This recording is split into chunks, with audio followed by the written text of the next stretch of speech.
Per the rules of this meeting, all individuals seeking office must have made their candidacy known to the executive director of the party by 11:59 p.m. on Wednesday, January 25th, 2023. Also, per the rules, state committee members may nominate the declared candidates for office and provide brief speeches advocating for the candidate. Such nominating and secondary speeches shall not exceed a combined total of 2 minutes. The candidates for office must accept the nomination and shall have 3 minutes to speak. I will now accept nominations for the position of chairman of the New Hampshire Republican State Committee, and I recognize who is nominating. I believe it's Chris Eger's being nominated first. I recognize Bill O'Brien.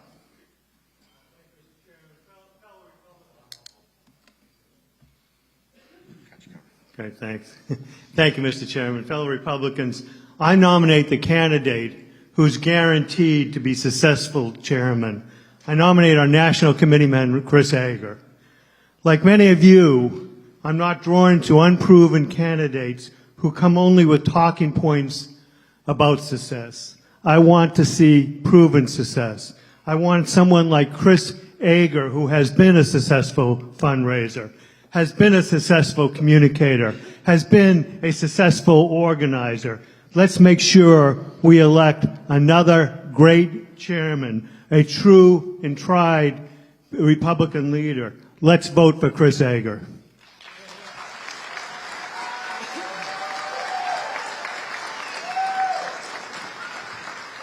I now recognize Representative Fred Doucette. Thank you, Mr. Chairman. I rise to enthusiastically second the nomination of Chris Eger. Simply stated, the right person for the job.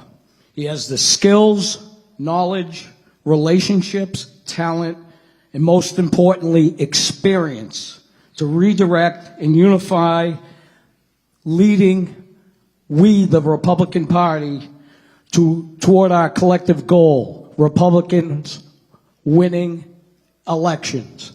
Thank you, Mr. Chairman. Thank you.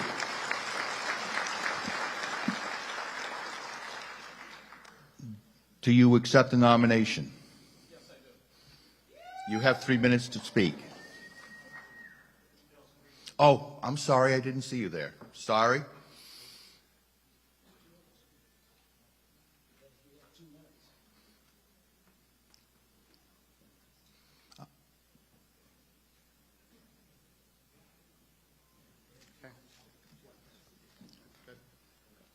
Thank you, Mr. Chair. It's my honor to rise and enthusiastically second the nomination of Chris Eger to be our next NHGOP chairman. Chris has been a mentor and a leader to me and many others for the last 4 years, and he will do great in the role of NHGOP chair, leading this team to success in November 2024.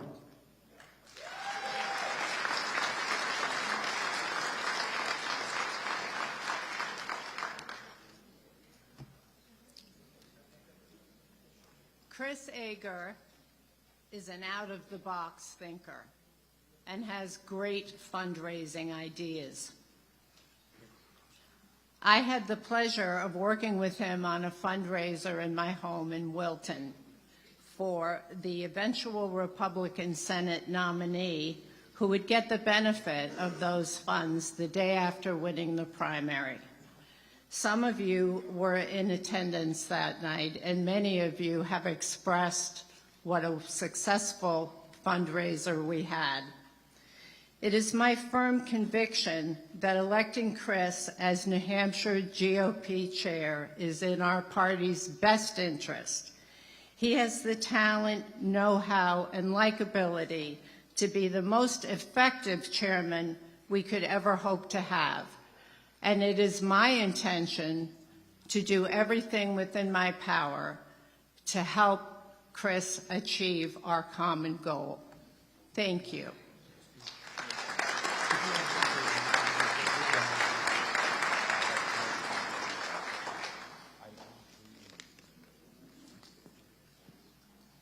Chris? Thank you. Thank you, Steve. Okay.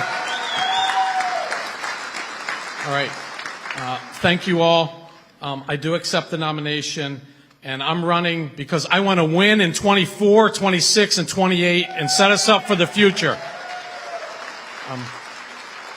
We have the most organized, radical, and extremist Democrat Party that I've ever seen in my lifetime. It's like a dark cloud of Marxism coming over America. And with your help, we're like the cavalry. We've got to stop these people from destroying this country, and we've got to do it from the bottom up. So in the towns, the counties, and the state. And with your help, we can roll back that dark cloud. And like Catholic Charities says, each one of us is like a little candle. You light that candle, you talk to people. We expose their lies, expose all of their misinformation and disastrous policies. So we've got to do that, and the state party has to help give you the tools you need to help us do that, because we're not going to do it individually. It's got to be a team effort. We've got to be unified. I want to thank first Hillsborough County. Sorry, everybody else, but it's been awesome being the chairman of this county. And the success that people mention with Hillsborough County is not me, it's them. We just put in place a mechanism so that people could volunteer. They could do what they want. They could help how they saw fit. And they could bring all that experience and knowledge to the table. When Chris McCrae came to me and said, I want to do a machine gun shoot, I'm like, what the heck's a machine gun shoot? And now we're going into our 5th year, July 22nd. Please sign up. It's a great fundraiser for the county. Our 5th year, because one person had an idea and we empowered him to make it happen.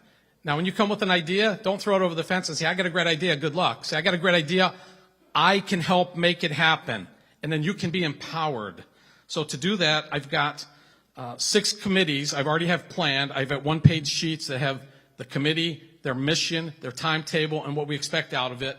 I've got 6 of those committees already set up, ready to go. 2 of them I already have people starting to run it a little bit in advance in anticipation, just in case. And if I lose, we can turn it over to Lou. So he can continue those committees, if he wants to. So I've got a plan. I've got a 6-year plan. I backwards plan. I look at, first, where do we want to be in 2028? What is it going to take to get there? How much money do we need to raise? How are we going to raise the money? Who's going to do it? And I get to today, and I'm already behind.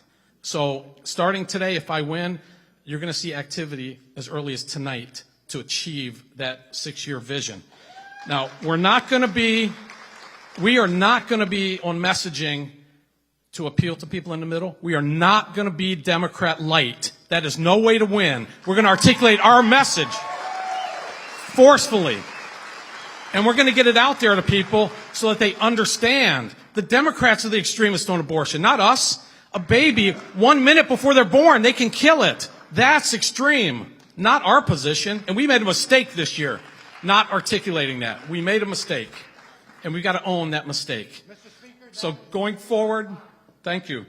And I'd appreciate your vote. Thank you very much for your time.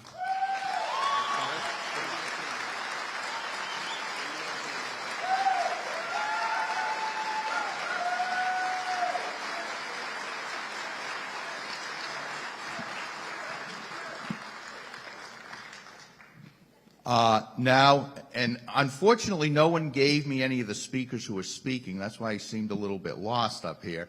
So as you come up to nominate and second somebody, if you could identify yourself, that would be great for the entire group here, okay? Good morning, ladies and gentlemen. I'm Linda McGrath from Hampton, and it's my honor to nominate Lou Gargiulo for chair of the New Hampshire GOP. I've had the privilege of volunteering with Lou's New Hampshire Senate campaign team throughout last year, and I've gotten to know him very well. I had a lot of time on my hands because I lost my job as a pharmacist in 2021 when they approved the vaccines for children. I refused. Lou and I have a lot in common this way. We will always stand up for our values, no matter the consequences. An example for Lou that you may not know is during the Republican primary of 2020, Lou was pressured by people in very high places to walk away from General Bolduc. Lou refused. Lou and I also share a feeling that we're on a path that God has laid out for us. It says in Deuteronomy, pick from each of your tribes men who are wise, discerning, and experienced, and I will appoint them as your heads. It does not say good men. That is taken for granted. All three characteristics listed concern wisdom.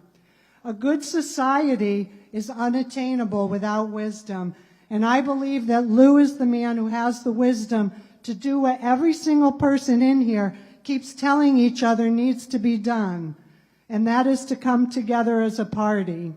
So I ask you to vote for Lou Gargiulo, and Mr. Chairman, I'd like to yield the remainder of my time to President Trump. Do I have a second? Good morning. My name is Colonel Roy Moore. I spent 26 years in the Marine Corps defending our rights. So I know a little bit about leadership. And I can tell you today that we have no way of losing the vote today. We have two good men. I know Lou a little bit better than I know Chris, so I'll talk to Lou and what good leadership looks like. It looks like example leading from the front. It looks like someone who's been in the arena and who's led through the mire, through the sweat and blood. That's Lou. He put his name and his reputation on the line to run for office, knowing that there was a great odds of him winning. But yet he committed himself, his credibility, and his funds to at least represent us in the general election of this state. That's leadership. That's getting your face dirtied and bloodied. With that, I would like to nominate and second Lou Gargiulo.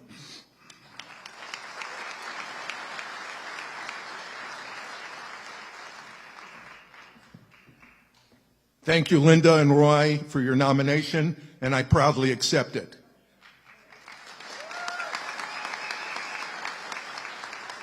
Are you tired of losing to federal candidates for the past decade?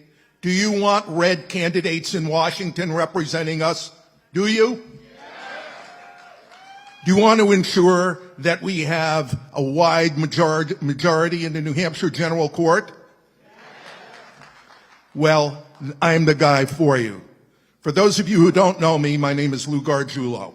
I'm a proud father, a husband, grandfather, selectman, and a person who's been involved in Republican politics for 3 decades.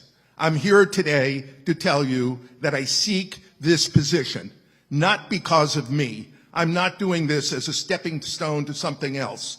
I'm not looking to be governor, president, or anything. What I'm looking for is to ensure the New Hampshire advantage and the American dream is there for our children and grandchildren. And I hope all of you can relate to that. If I'm elected, I have a plan. I have a very concise plan. First, we need to raise record sums of money. When our candidates lose by 40-1, you know you have a problem. Number 2, I want to bring people together.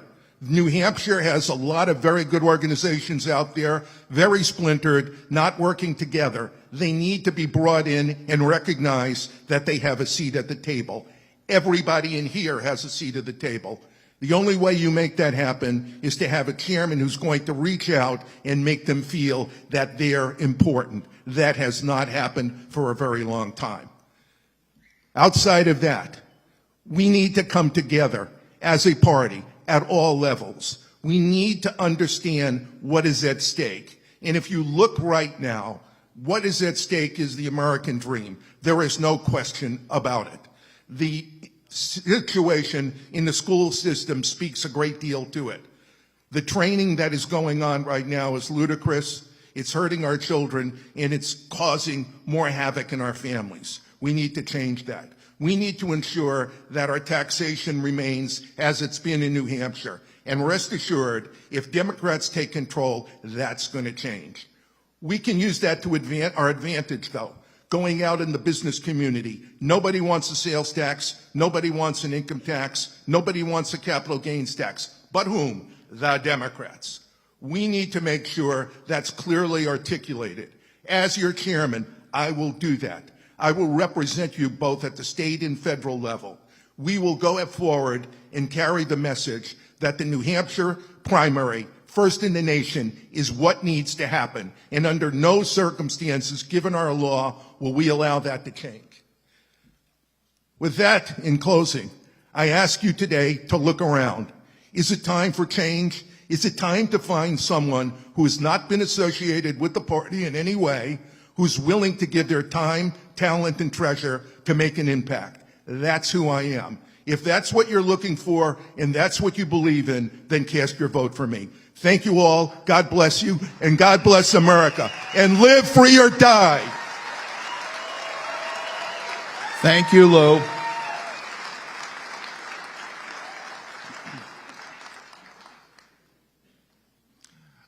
We've heard from both candidates. They've been nominated and seconded.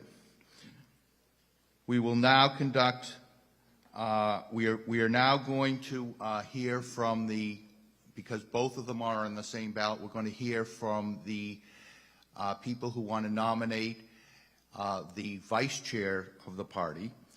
And again, nobody's given me any who is speaking, so Elliot, have they told you who is going to be first? They haven't. I would just have people line up at the microphone. Okay. Well, if you will identify who you're nominating, and then all the seconds behind that individual will follow up with seconds, and we will adhere to that because we haven't been told what's going on. Go ahead. Introduce yourself. Hi, Kate Day. Chairman Stepanek and Vice Chair Tucker, wherever you are. It was a joy and an honor working with you the last 4 years. It's given me a great idea on how to be a great vice chair. You need someone willing to drive, like put a lot of miles on your car, the time, the effort to go from Coos to Rockingham to Cheshire, to understand all of our regions, all of our counties, and to work with people and develop their strengths and overcome their challenges. You need someone who is willing to work with our chair, and yet somebody on day one who is ready to take up the chair position if needed. Y'all look at this resume. I mean, I hadn't even read the whole thing. This is proven leadership and dedication to our party. And with that, I nominate Christine Peters for our NHGOP Vice Chair.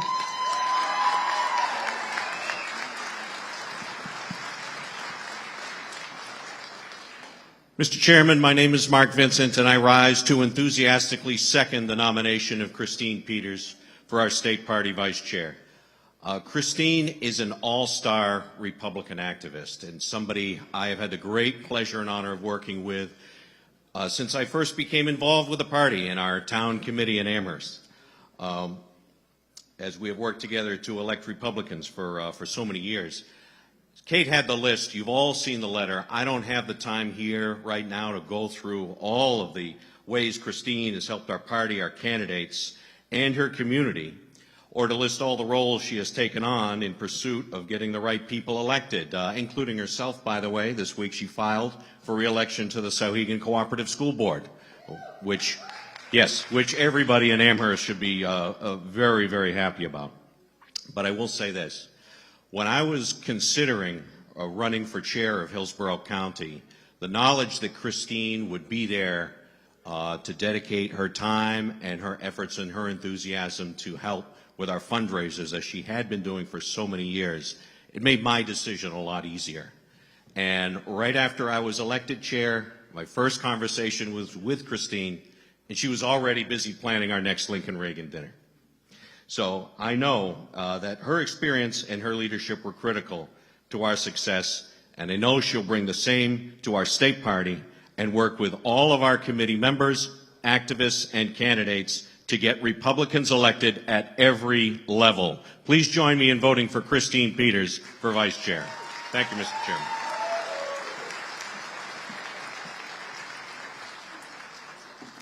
Well, as you just heard, my name is Christine Peters, and I am so proud to stand before you today as candidate for the Vice Chair of the New Hampshire Republican Party. I've committed my whole life to fiercely supporting our platform, fundraising, and working hard to bring unity among Republicans throughout our state. We will not always agree on process or policy, but at the end of the day, I hope we can agree on what we must focus on our main goal, winning elections. The facts speak for themselves. Under Republican leadership, Granite Staters thrive, and under Democrat leadership, we all suffer. Our platform and policies offer the best solutions to the problems people face every day, but none of this matters if we can't get our message out to voters clearly. The Democrats have effectively influenced elections with a message of fear, and our best strategy will be to counter that with timely truth.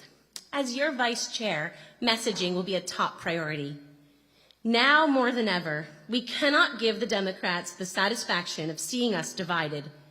In order to be successful as a party, we must make sure that all who want to be a part of the conversation are a part of the conversation. As your vice chair, I will make sure that the NHGOP isn't just an echo chamber, and your voices will be heard.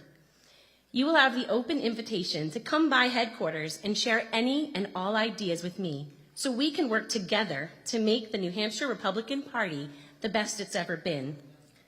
As many of you know personally, I have lengthy experience actively serving the state party at every level. Experience, combined with vision and the understanding of the chair's needs, is the strongest path to turning the ship around and winning elections. I've demonstrated organizational and leadership skills to not only support the chairman effectively, but also to serve as chairman if needed. And make no mistake, I know how to plan a grand old party. One of my greatest leadership strengths is the ability to delegate well. I bring people together and make sure everyone has a place, a plan, and a purpose. It's been an honor to come to many of your committees, and I hope you'll consider a vote for me today for Vice Chair of the New Hampshire Republican Party. Thank you, Christina.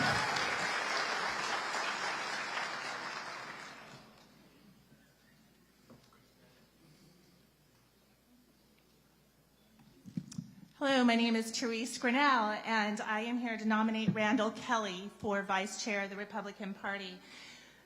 I am your typical 80% of registered Republicans who don't talk about politics in January. I had no idea we even had county committees. In my honest opinion, the party is circling the drain, and we're about to lose everything. We are purple, if not blue.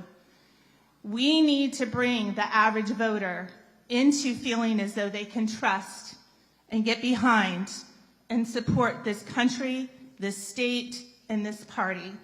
My dad was a man of integrity and transparency. And I'm going to leave you with the 3 quotes and why I'm supporting Randall Kelly today. My dad taught me, don't you dare say something about someone unless you're willing to say it to their face. Don't want to be shamed, don't do things that are shameful. And if they have the balls to do it, Therese, you need to have the balls to call them on it.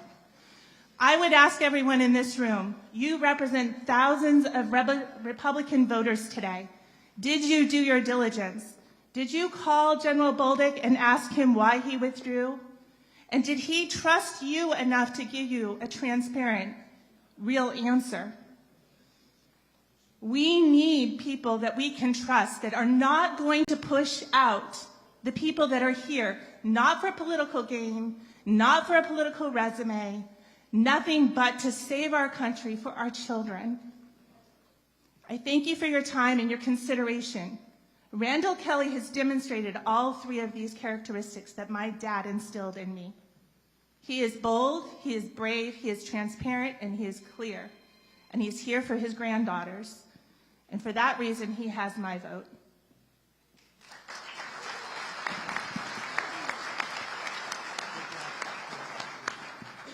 My name is Kristen Jackson. I'm from Concord, and I second the nomination.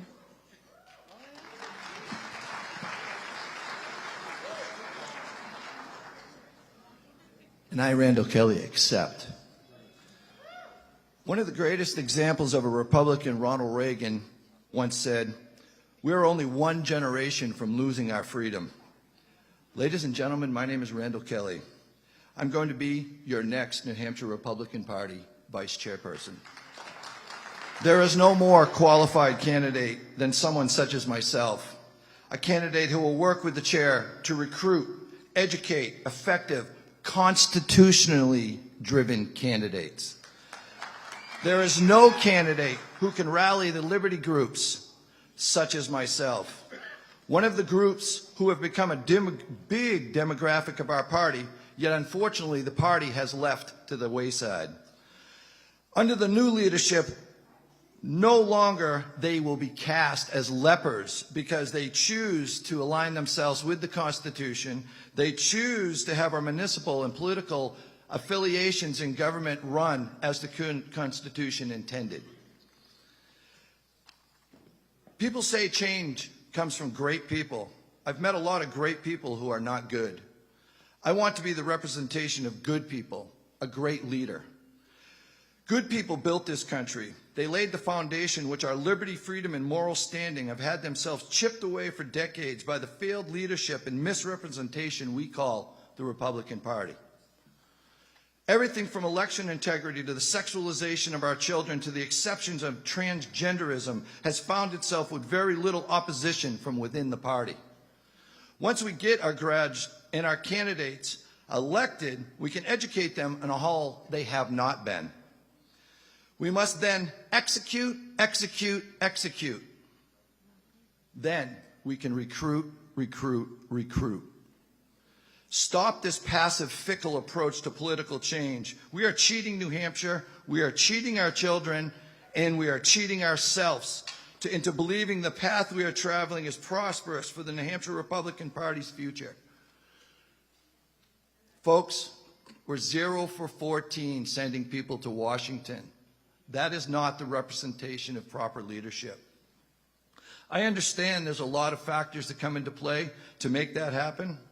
But I think I represent the leadership with direction from the chair that we can stop this state, one of the greatest in our nation, from turning blue. We are very purple right now, and I don't know that you really, really, really are acknowledging that. If we do not redirect this course starting today, we're doomed. I'm a proud Republican, a proud conservative, and one hell of a fed-up American. And most importantly, a fed-up citizen of New Hampshire. I'm tired, as you are, of seeing the party with no more tenacity or willingness to fight. I, Randall Kelly, as a candidate, will find the best candidates and volunteers for the job and facilitate it through to a successful conclusion. So in closing, remember, when you cast your vote today, it's only you who knows who you voted for. Remembering that, I hope you choose Randall Kelly as your next Republican Party Vice Chair. Thank you. God bless America. God bless New Hampshire. And God bless all of you. Thank you.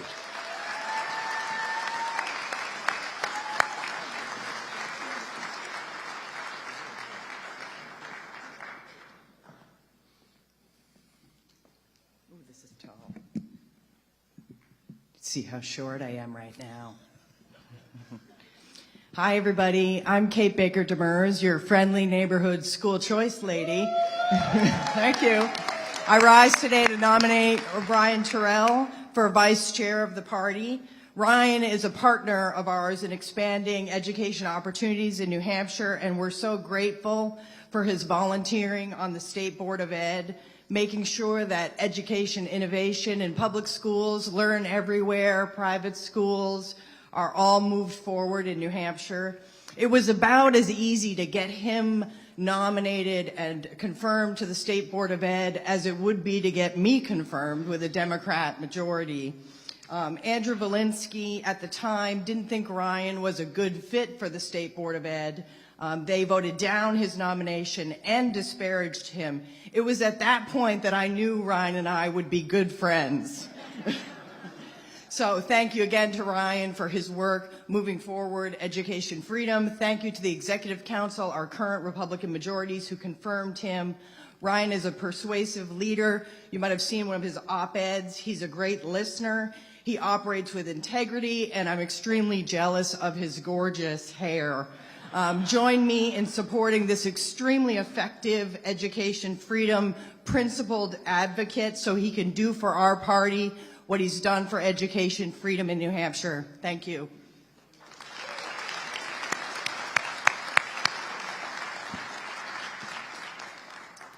Hello, everybody. I am Kyle Sanborn of Guilford, and I second the motion to nominate Ryan Terrell for the position of Vice Chair.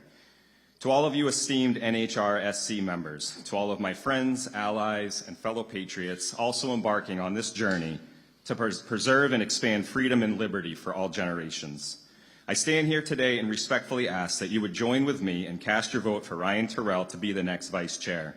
I had heard about Ryan and through the malicious attacks that the Democrats had waged against him, which immediately told me he was a legitimate threat to them. But it wasn't until the first time I met him that it became abundantly clear that Ryan is ready for a leadership role on this committee. When I had met him just a few weeks ago at the 405 pub in Laconia, I was more than thoroughly impressed. What Ryan says resonates. When he spoke with courage, confidence, conviction, and wisdom well beyond his youthful years. His messaging is spot on, and the way he delivers it is truly captivating. Ryan is also on our State Board of Education, and in politics today, education is ground zero. This last election cycle, we lost big time with the younger voters. Ryan has the ability to reach them and convince them that they are actually conservative Republicans. Thank you, and please vote for Ryan Terrell.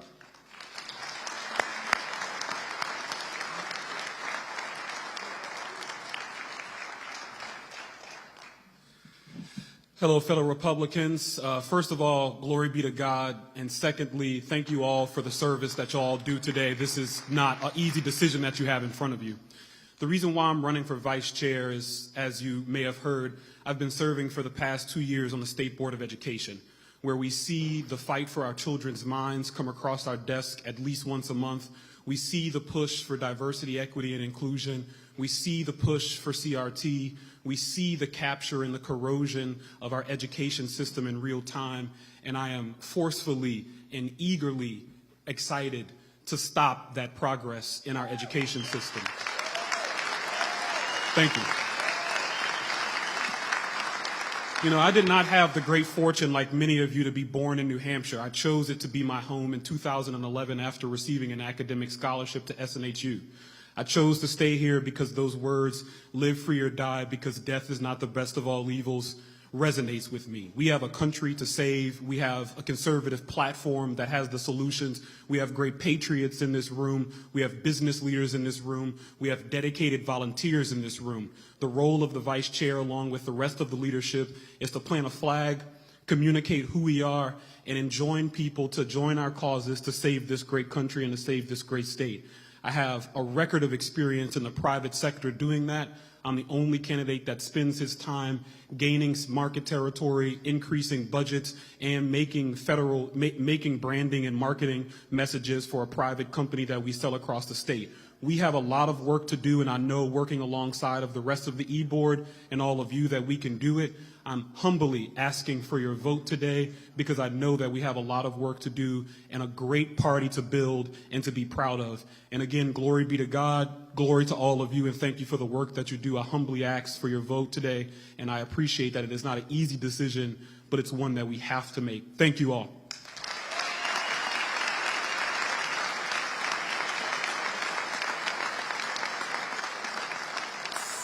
Thank you to all of these candidates who have put their name forward. You've heard from the candidates for chair and the candidates for vice chair. We will now commence with the voting, and Elliot Galt, our executive director, will go through the mechanics of how that's going to occur. All right. Hey, everybody. Thank you. We're going to try to do this in the most efficient way possible. So I've got folks with ballots that are going to be in all of these rows. So what I'm going to do is, if you are standing in an aisle right now and you are a voting credentialed member, please find a row to sit in. So someone like where Chris Maidman is, he needs to get into a row. Sorry, buddy. So that said, we're going to ask everybody to stand up. You're going to hold your ballot out, and the ballot givers are going to go down the rows. Hold out your credential. I'm sorry. Hold out your credential. They're going to count when they point at you. You're going to sit down, so that way we make sure we distribute the right amount of ballots per row. You'll vote. And then Todd and Mikey will be up here in the front, one in that row, one in this row, and you can come after all the ballots have been distributed and put your ballot in the box. For those of you in the back, Joe Sweeney will be over there in the corner, and you can distribute your ballots there. So at this time, if I could have everybody stand, and ballot distributors, please start distributing ballots. No. Just hang.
Again, once you have completed your ballot, Todd Schuing and Mikey Sweats are in the front of the rows. We ask you to bring your ballot to the front row.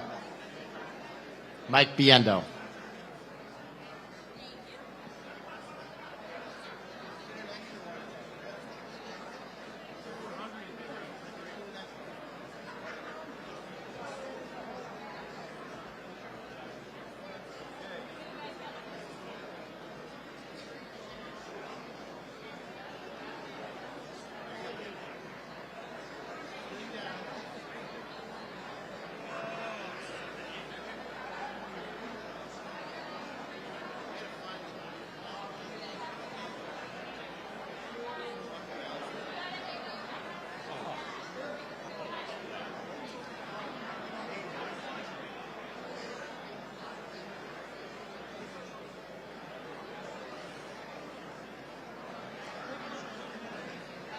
One, two, three.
Jose, you'll have to come all the way to the front here. Not like that. We ran out of boxes, so you come all the way. Merrimack County, Belknap County, and Concord. To cast your votes, you will come all the way to the front, please. All right, ballot giver-outers, we still have some folks in the front center that haven't gotten ballots yet, so we need to make sure those folks get ballots.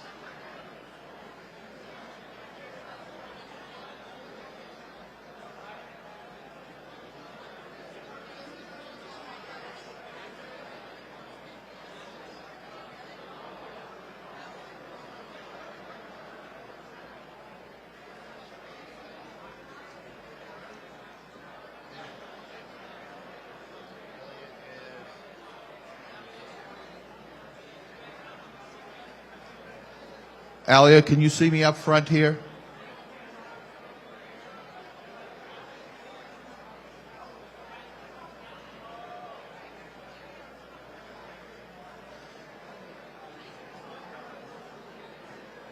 Don't worry, Senator Carson. We got you. The ballots are being given out to your right, my left. They're being passed down your row as we speak. Tanya, easy. We're coming.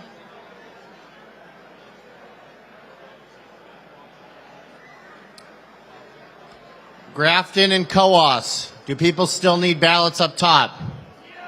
Okay, they're coming.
As we cast our ballots, the individuals who are serving as observers for the candidates will meet me at the exit sign over there. So it's 2 per candidate, and that is it.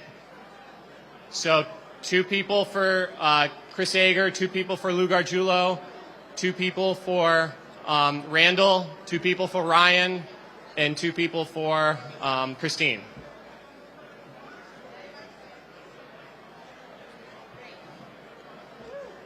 Just a heads up on the schedule for today. After we finish this ballot and all ballots are cast, we will then immediately roll into nominations for treasurer, assistant treasurer, and assistant secretary. Those people nominating those positions, please also meet my right, your left, by the exit sign where you'll be giving those nominations. And following those nomination speeches, we will then break for lunch from 11:45 to 12:15. Everybody has to be in their seats by 12:15. Doors will be closed at 12:15. If you're caught outside, you're caught outside. So you have to be in here and in your seat at 12:15.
All right. Is everyone in the front made sure to cast their ballot?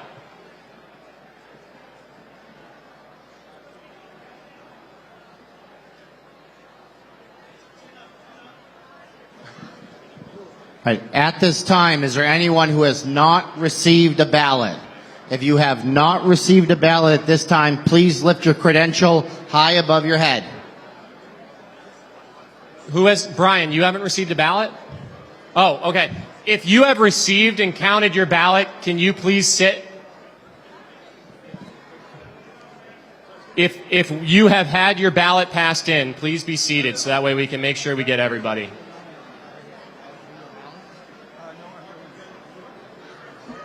All right. And once, Todd, you want to leave that up here. Once the ballots, if those who have the ballot boxes, if everybody's ballot's been handed in, you can bring them on down front.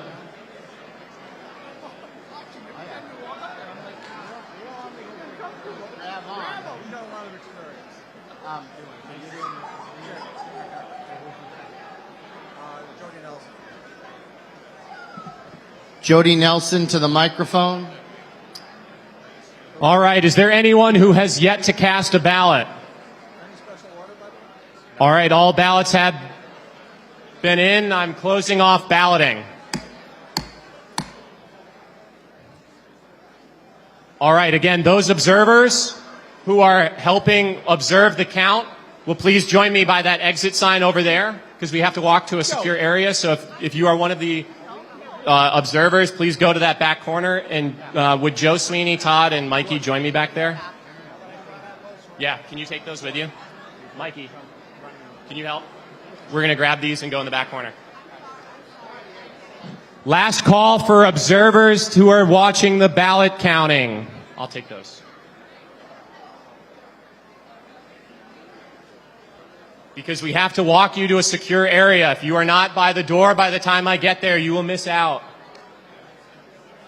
Thank you.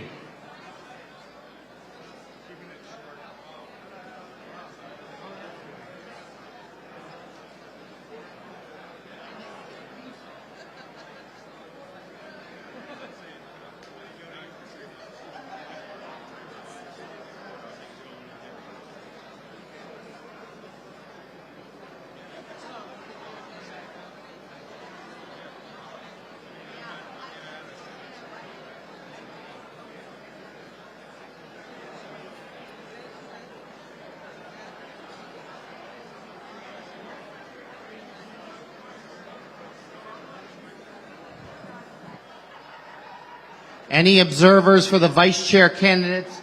I need observers for ballot counting for the vice chair candidates right now at the side door. Vice chair ballot observers need you right now.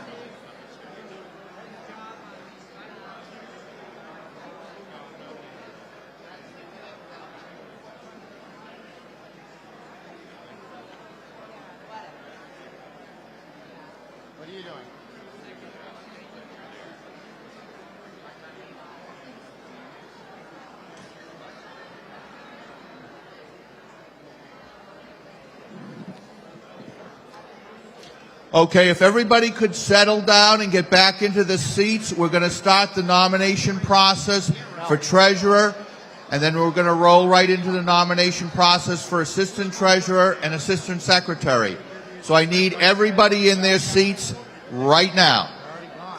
If everybody could settle down, if anybody is out in the lobby, if you can come in from the lobby, we are going to start the nomination process for the treasurer right now.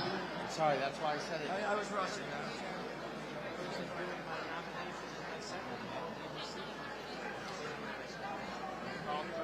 I need the people who are doing the nomination and seconding for the treasurer's candidates to get to the microphone where...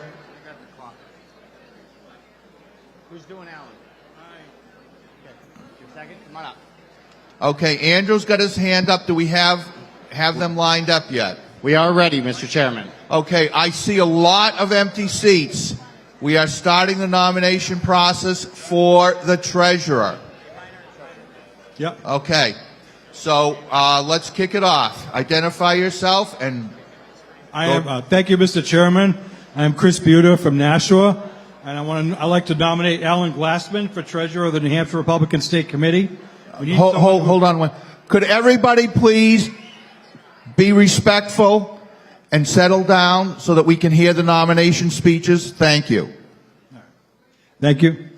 All right. My name is Chris Buda from Nashua. I would like to nominate Alan Glassman of Barnstead for treasurer of the New Hampshire Republican State Committee.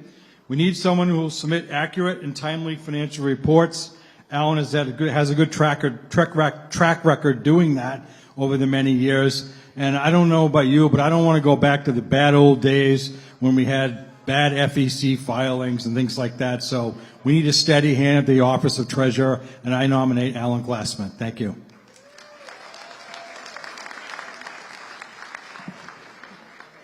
Hello, I'm Bill Wright from Belmont. I'm here to second the nomination of Alan Glassman for treasurer. Alan has experience in providing accurate and complete records, financial records, as he's done over the last couple of years. His background in finance and related matters makes him a clear choice for this position. Let's keep the continuity of the financial reporting and accountability with Alan. Please consider casting your vote for Alan. Thank you.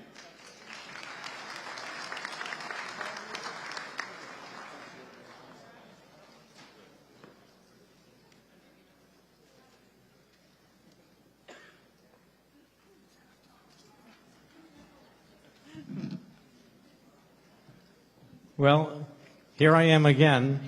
Sorry about that. And of course, many of you know me for being a photographer, but I'll just get to the point here. Oh, I accept the nomination. I'm sorry. Well, that was getting the photography part out of there, so now I'm accepting the nomination as treasurer of the State Republican Committee. I served as the assistant treasurer for 2 years in 2019 to 2020. And now for 2 years as treasurer, 2021 to 2022. And probably some of you are wondering, what the heck is this job that people are doing as treasurers? And the fact of the matter is that the treasurer has to work with income and expenses and versus the budget that we have to make sure that we've got things under control all the time, that we're not letting something slip by in the wrong direction. The fact of the matter is that we have to provide results to the Secretary of State. We have to file paperwork to them, and we also have to file paperwork 3 times a year, monthly, quarterly, and annually to the FEC, which is the Federal Election Commission. And it's really something that requires a lot of effort. And at the same time, I'm going to point out that I'm just going to send a reminder to many of you who may not have filed your financial reports. The Secretary of State and the Attorney General have made an exception here, so please make sure that you take care of that. Let me give you a little bit of background why I'm doing this as treasurer. I have a financial services background in the insurance industry, and when I first had a position after college at the Travelers Insurance Company in Hartford, Connecticut, I was involved in creating software and actually selling it to our customers either within the company or outside. And it was something that I ended up doing for 35 years, even to managing it, and I actually enjoyed it. And so this is why I'm involved in this kind of work. But let me go beyond that and talk about my Republican activities. I've been the area vice chair for 4.5 years, and I've also been the county chair for Belknap County for 10 years, 5 consecutive two-year terms, which came to an end in 2020. Anyway, the bottom line is that I really enjoyed doing that as well. And of course, we had the cruise on the Mount Washington that I'm sure many of you were on many times. Also, I live in Barnstead, and I'm on the Budget Committee, and I'm also on the recycling facility that we have there on the Board of Directors. With that said, I ask you for your vote, and thank you very much. Thank you, Alan. I would ask everybody to keep the chatter down out of respect for the candidates so that they can be heard by all of us. So if you could please keep the chatter down, that would be greatly appreciated.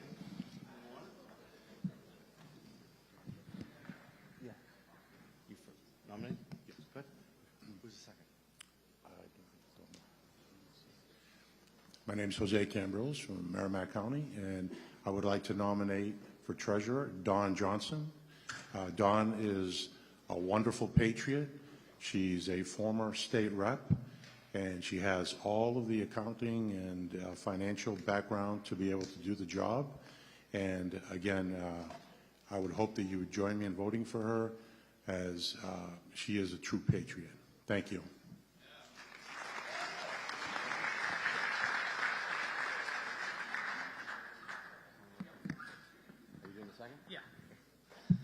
I'm here to second that nomination, Dawn Johnson for treasurer.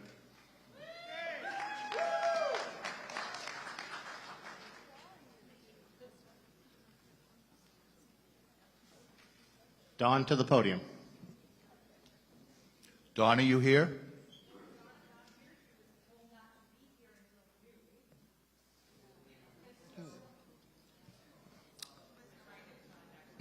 Okay, we will hold her speech until she arrives, if somebody could let her know. I find that highly unusual, but okay, we'll move forward.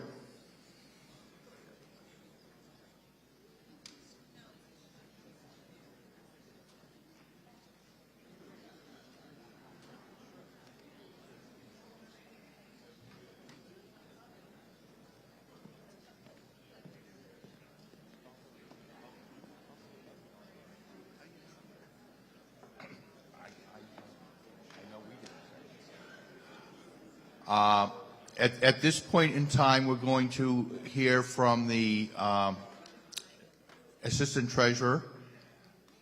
So if those nominations and assistant and seconds will start, that would be great. Thank you.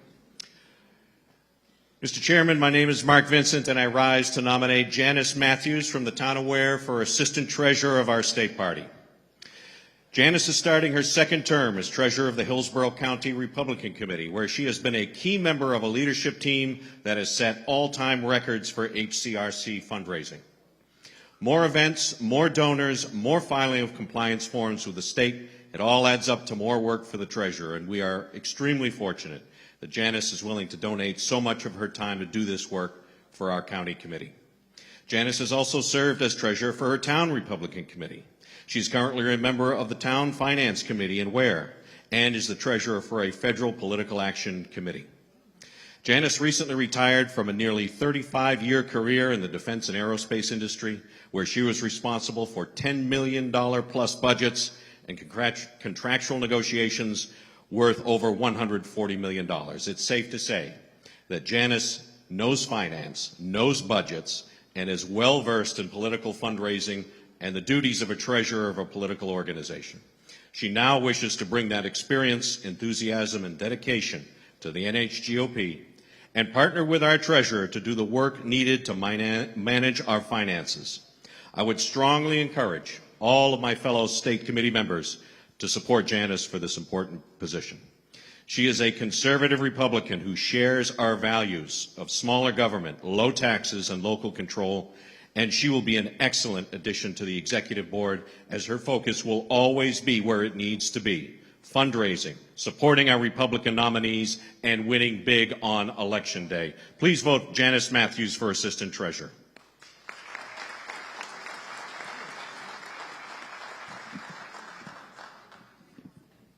Thank you, Mr. Chair. Chris Maidman, Hillsborough County, to second the nomination for Janice Matthews to be Assistant Treasurer.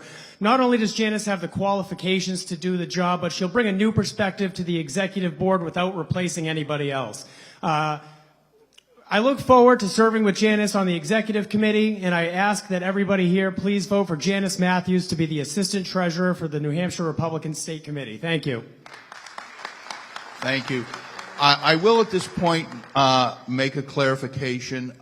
We've had a slight change in the schedule. The president is going to be a few minutes late, so we moved ahead the nominations for treasurer, assistant treasurer, so that everybody will be still getting out of here at the same time. Unfortunately, which I was unaware of, it was decided that if you weren't a state party member, not to come until after the president had been here. So some of these nominees who aren't present, it's due not to their fault. So I just want to make everybody aware of that. And so the fact that they're not here to accept their nomination is not their fault. And as chairman, I will accept responsibility for that. But they will be given an opportunity to accept the nomination upon their arrival, and we will move forward, okay?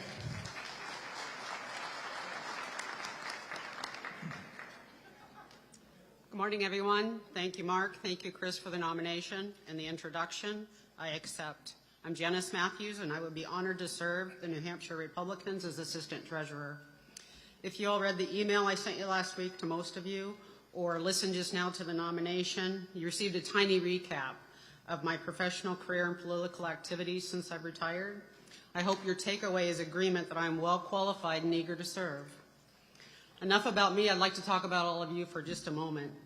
Additional breadth and depth on the executive committee is necessary to do the things which need to be done to achieve the end goal, which is electing more Republicans. You, and only you, have the power to expand the knowledge base, increase the depth of leadership, and boost the number of capable, energetic people working on the executive committee.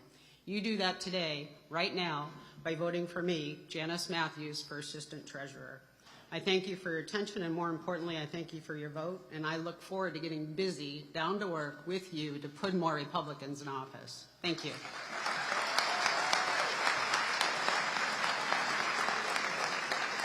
We will now move to recognize the representative, Wayne McDonald. Thank you, Mr. Chairman. And hello, fellow state committee members. It's my honor to stand here today and nominate Jim McEachran, the current Assistant Treasurer of the Republican State Committee, for another term. I've been on the State Executive Committee many times and many years over the course of time, as many of you know, 47 to be exact, off and on. And the Assistant Treasurer's position has often been discussed and said, why do we have one? Nobody else has one. Why do we need an assistant treasurer? And many of the people who have occupied that position over the years have done very little with it. Jim has been probably the most effective, engaged, and knowledgeable assistant treasurer, certainly in my political lifetime. He has been an invaluable partner with the treasurer. He's been an invaluable advisor with the chairman, the staff, the executive committee. He's really gotten into the intricacies of our finance. And I would urge you to please join with me in re-electing him. Jim excels at everything he does for our party, and we need him back. Thank you very much.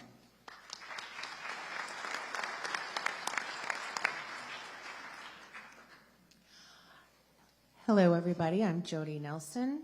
I am here to second the nomination of Jim McEachran for Assistant Treasurer. I'll keep it short and sweet. We have a lot to do today. I have been working side by side with Jim for over 15 years, working on in all aspects of what we do with our party. He's passionate, he's hardworking, and he's got a head for numbers. And I'm asking you to please re-elect him in order to keep the momentum going that he started. Thank you.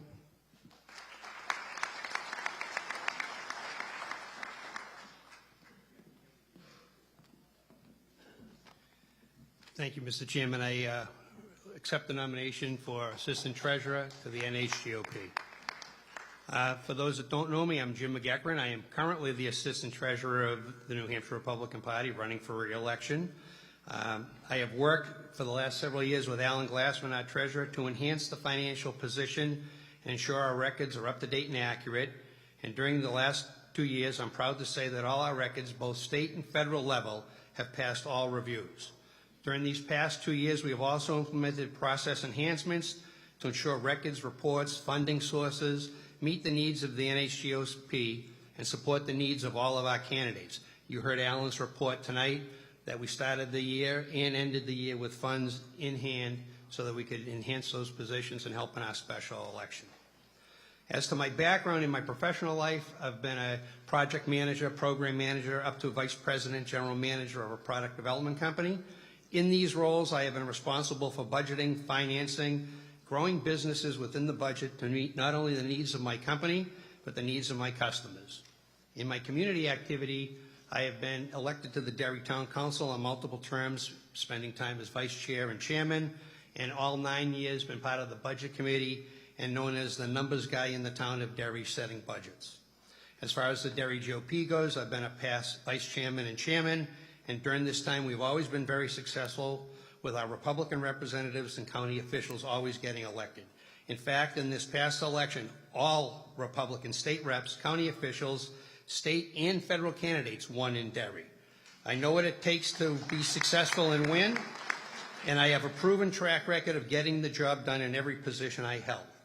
I am asking for your vote and support to continue as the Assistant Treasurer of the NHGOP. Thank you very much. Thank you. We will now move into the Assistant Secretary.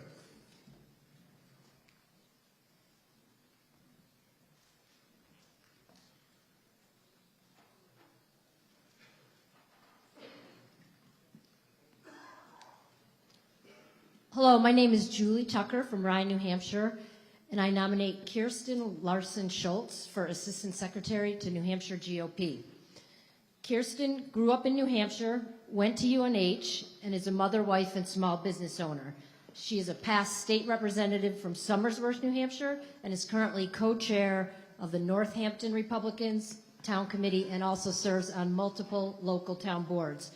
She is a lifelong conservative, and she has shown she is able to bring the community together and foster local Republican activism. She has created and managed social media sites that are very popular to advocate on town issues such as private property and parental rights. I live in a neighboring town to Kirsten, and I have admired her energy and work ethic and the fact that she lives her beliefs. That energy and work ethic would be a great addition to the New Hampshire Executive Committee. She has shown her ability to positively advocate for Republican issues and reach out and include many, especially the young people we need to bring into the party. I think she is a great representative for the New Hampshire Party and would be a wonderful asset to the Executive Committee. Thank you.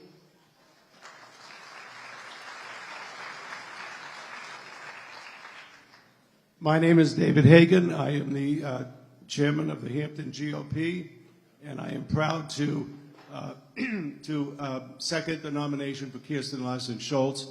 I've known her for a while. She'll do a wonderful job, so please consider voting for Kirsten. Thank you.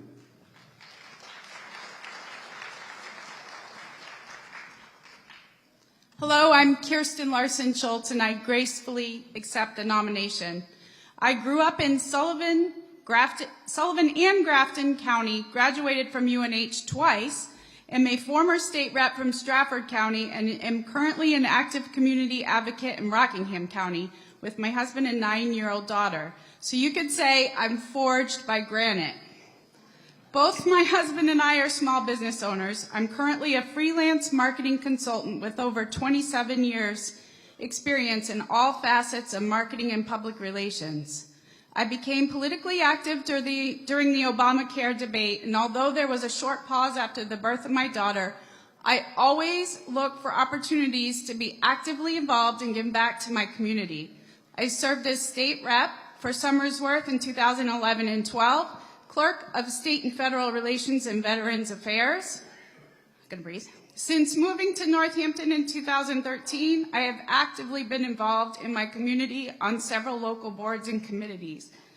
I started several Facebook groups as a space for open community dialogue. I am the co-chair of our town committee, and I will always advocate my community for those who are afraid to speak out. I'm currently fighting for a resident's property rights trying to be seized in an eminent domain grab for a cell tower. I made 2 unsuccessful state rep runs in 2020 and 2022. However, as part of my campaign efforts this summer, I personally knocked on 750 doors and really got a firsthand pulse of the voters. I am running because I believe the party needs to evolve, become more aggressive, play offense, target Gen Z voters, and most importantly, to build locally and apply a truly grassroots, bottom-up, not top-down strategy. I have the background, skills, and fortitude to be an integral part of this strategy. But integrity matters most to me. I will never agree to do anything or vote for something if it means forsaking my integrity. I believe in God's plan and will follow whatever doors He leads me through with a mission to be the salt and light.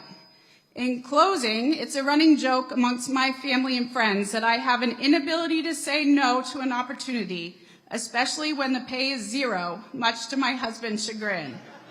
So here I am asking for your vote for Assistant Secretary. Thank you for your time and consideration. Thank you. We will continue with the nominations for Assistant Secretary. We will then have nominations for the Secretary, which is an uncontested position, so we will do that last, and we will hopefully cast one vote.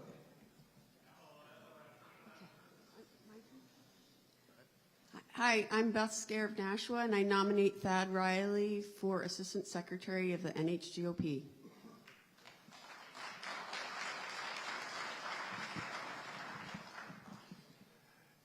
Good afternoon. My name is Greg Huff. I'm the current chair of the Belknap County Republican Committee, and it is my distinct honor to second the nomination of Thad Riley for Assistant Secretary of the NHGOP.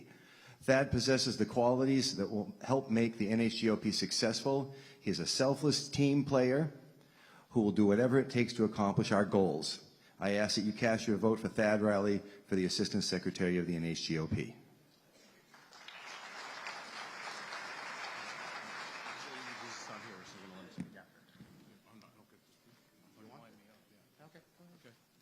I'm Executive Counselor Dave Wheeler, and I proudly am endorsing Thad Riley.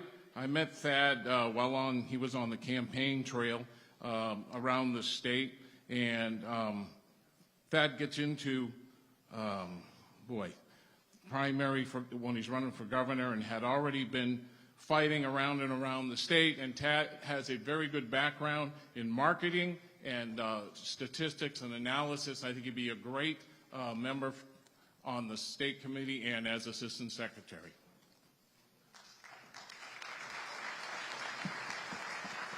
Mr. Chairman, Thad will be speaking after the President speaks.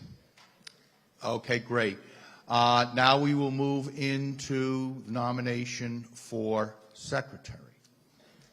Thank you, Mr. Chairman. George Hansel from Cheshire. I'm very proud to nominate the incredible Jane Lane, a fellow Keene resident, to be our secretary. She served us very, very well. I think you'd all agree for the last 4 terms, and I hope you will join me in voting for her and supporting her for many more. Thank you.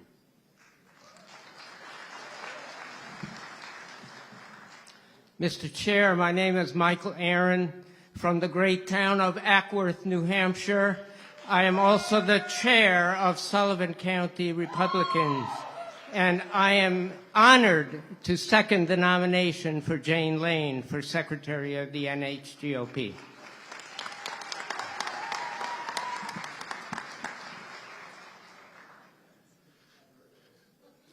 Mr. Chair, with no other speakers or nominations, I make a motion to close nominations at this time.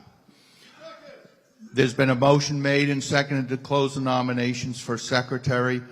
Are all those in favor signify by saying aye. Aye. Opposed? I cast one vote for Jane Lane as Secretary and ask her to come up here and say a few words.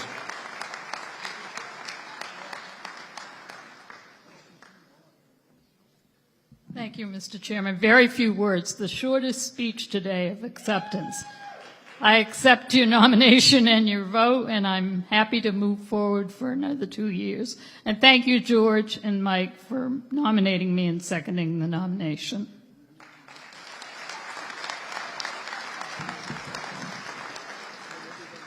Now, just housekeeping. We are going to be breaking now for lunch. So we have a half hour for lunch.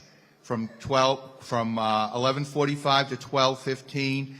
I will again remind everybody they must be in the room at 12:15. If they are not in this hall, the doors will be closed and you will not be allowed in. So don't get trapped. Don't forget the time while you're in the bathroom. Make sure you are in here at 12:15, butts in your chairs, and we will proceed with the program at 12:15.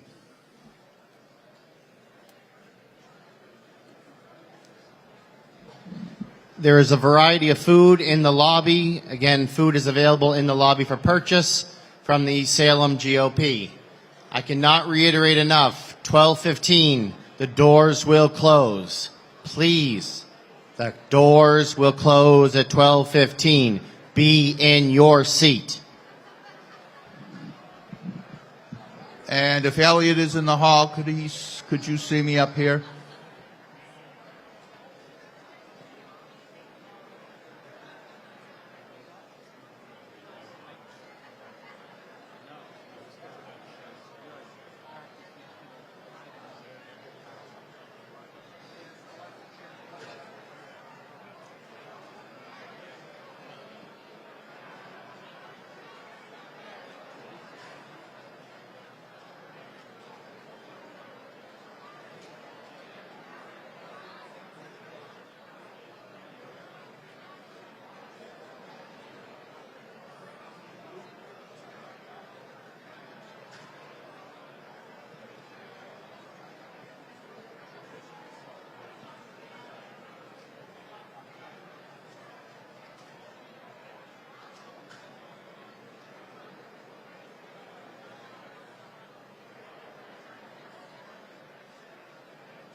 Check, check, check.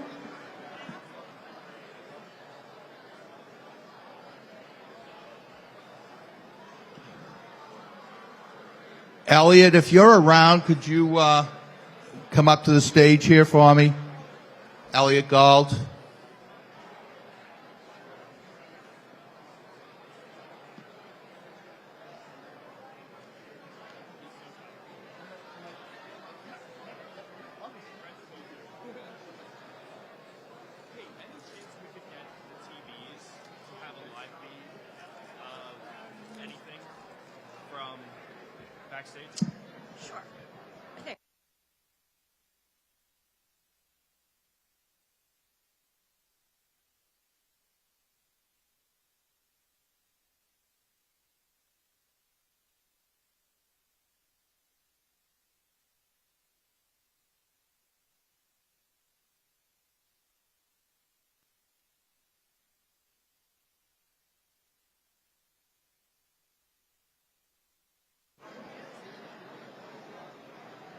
Check, check, check.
Excuse me.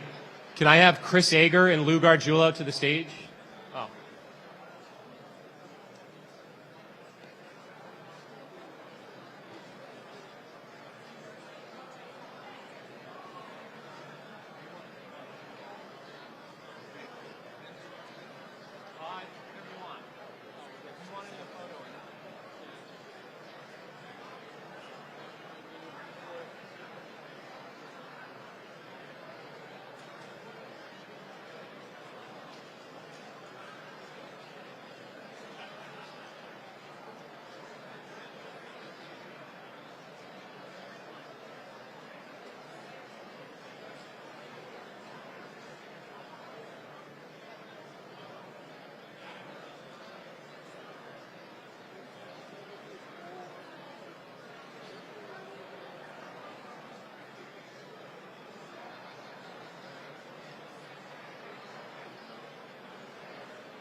If I can have everyone please be seated. If everyone could please grab a seat. What is that? Coos County, Carroll County, if you guys don't mind grabbing a seat.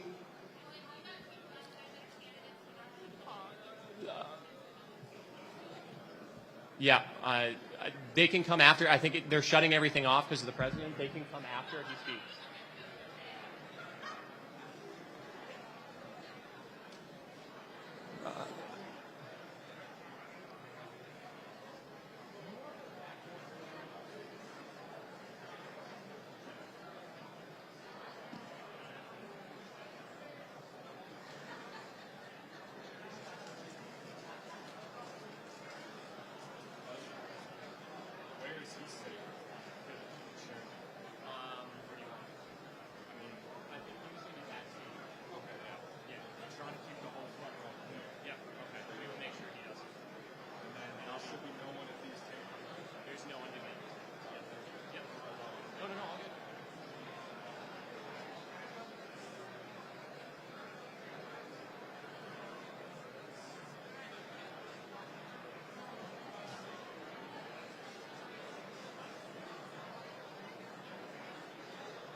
Good afternoon, everyone. As I stand before you for the last time as the chairman of the New Hampshire Republican Party, I wanted to tell you all a little short story. My lovely wife, Ellen, who is here today, really likes golf, and she's really good at it. I, on the other hand, pretend to play golf.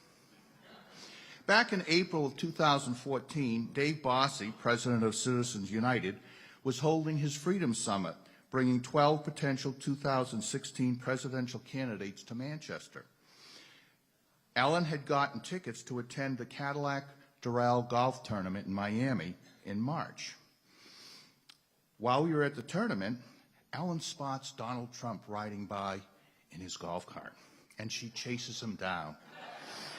Ellen can be a little impetuous. When I catch up, she's engaged him in full-fledged conversation, how we are from New Hampshire, how we were looking forward to seeing him next month at the Freedom Summit. Mr. Trump said he was looking forward to coming to New Hampshire and how he was exploring a run for president. As we walked away, Ellen turned to me and said, "If he runs for president, you should support him. I really think he could win."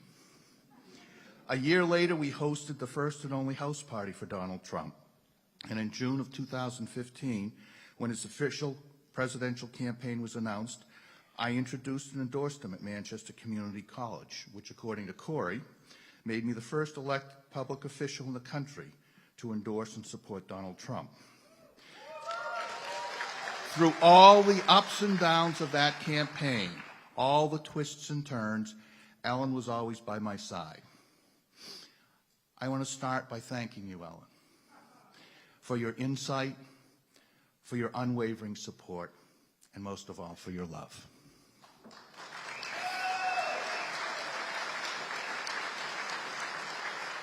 As we look forward to 2024, let's take a quick look back at 2016.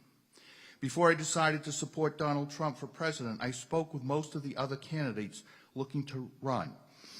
Each, I posed the same question. How are you going to control the secret government that runs this country? How are you going to control the bureaucracy? Most responses were double talk or politically correct speech. When I asked Donald Trump, he looked at me and said, "Representative Stepanek, we are going to have to drain the swamp." As Donald Trump has done great things for this country. He began constructing a wall along our southern border and addressed our foreign policy issues. He appointed very talented men and women to federal bench as well as the Supreme Court. And he supercharged our economy. But above all, he took action to drain the swamp. Of all the issues President Trump undertook during his tenure, draining the swamp proved to be the most difficult of all. No one had ever bothered to attempt such a daunting objective, but President Trump wasn't backing down. The swamp holds creatures of all sorts. Democrats, progressives, socialists, communists, and unfortunately even some Republicans. You see, the swamp is home to those who consider themselves an elitist class. They see themselves as the best and brightest, smarter than any of us in this room. And I believe they believe they have all the answers, even when they clearly do not. But the scariest trait shared among those in the swamp is they have come to convince themselves that they, and only they, know what is best, not only for themselves, but for all of us. Their quest for power is never ending.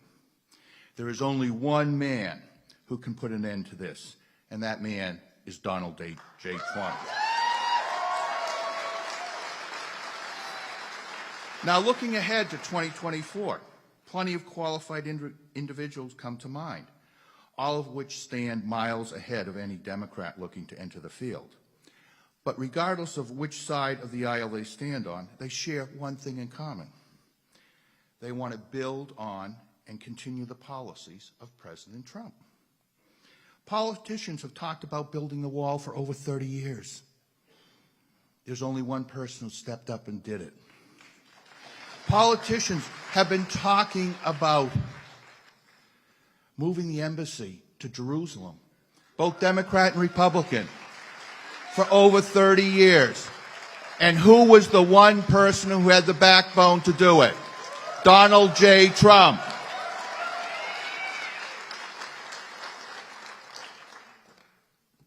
Politicians of all stripes have talked about, especially Republicans, about reducing the size of government and reducing the bureaucracy. But under every single Republican, it has gotten greater and more powerful. There's only one person who can drain the swamp. There's only one person who will take on that daunting task. And that one person is Donald J. Trump. Anybody can campaign on the policies and rhetoric of Donald Trump.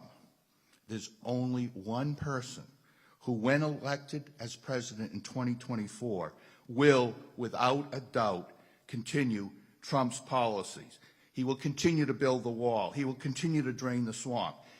He has a proven ability to deliver for the American people, fighting to make America great again for our families, our children, our grandchildren, and every generation that follows. That one person is Donald J. Trump. After 2 terms of serving you as chairman of the New Hampshire Republican Party, I am closing one chapter, and I am excitingly reopening another with my official endorsement of President Donald J. Trump for president in 2024. It is now my great honor to welcome to New Hampshire and to the New Hampshire Republican Party annual meeting, President Donald J. Trump.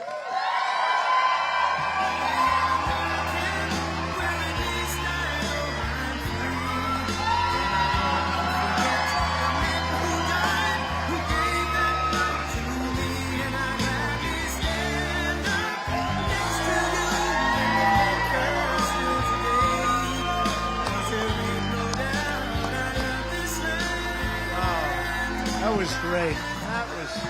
What a good job. I've known this gentleman for 7 years. I've never heard him make a speech. I'm with him all the time. He talked. That was a very good speech. Thank you very much. Great job. Thank you, Steve. Thank you very much. I appreciate it. So, we're here, and we start. We begin.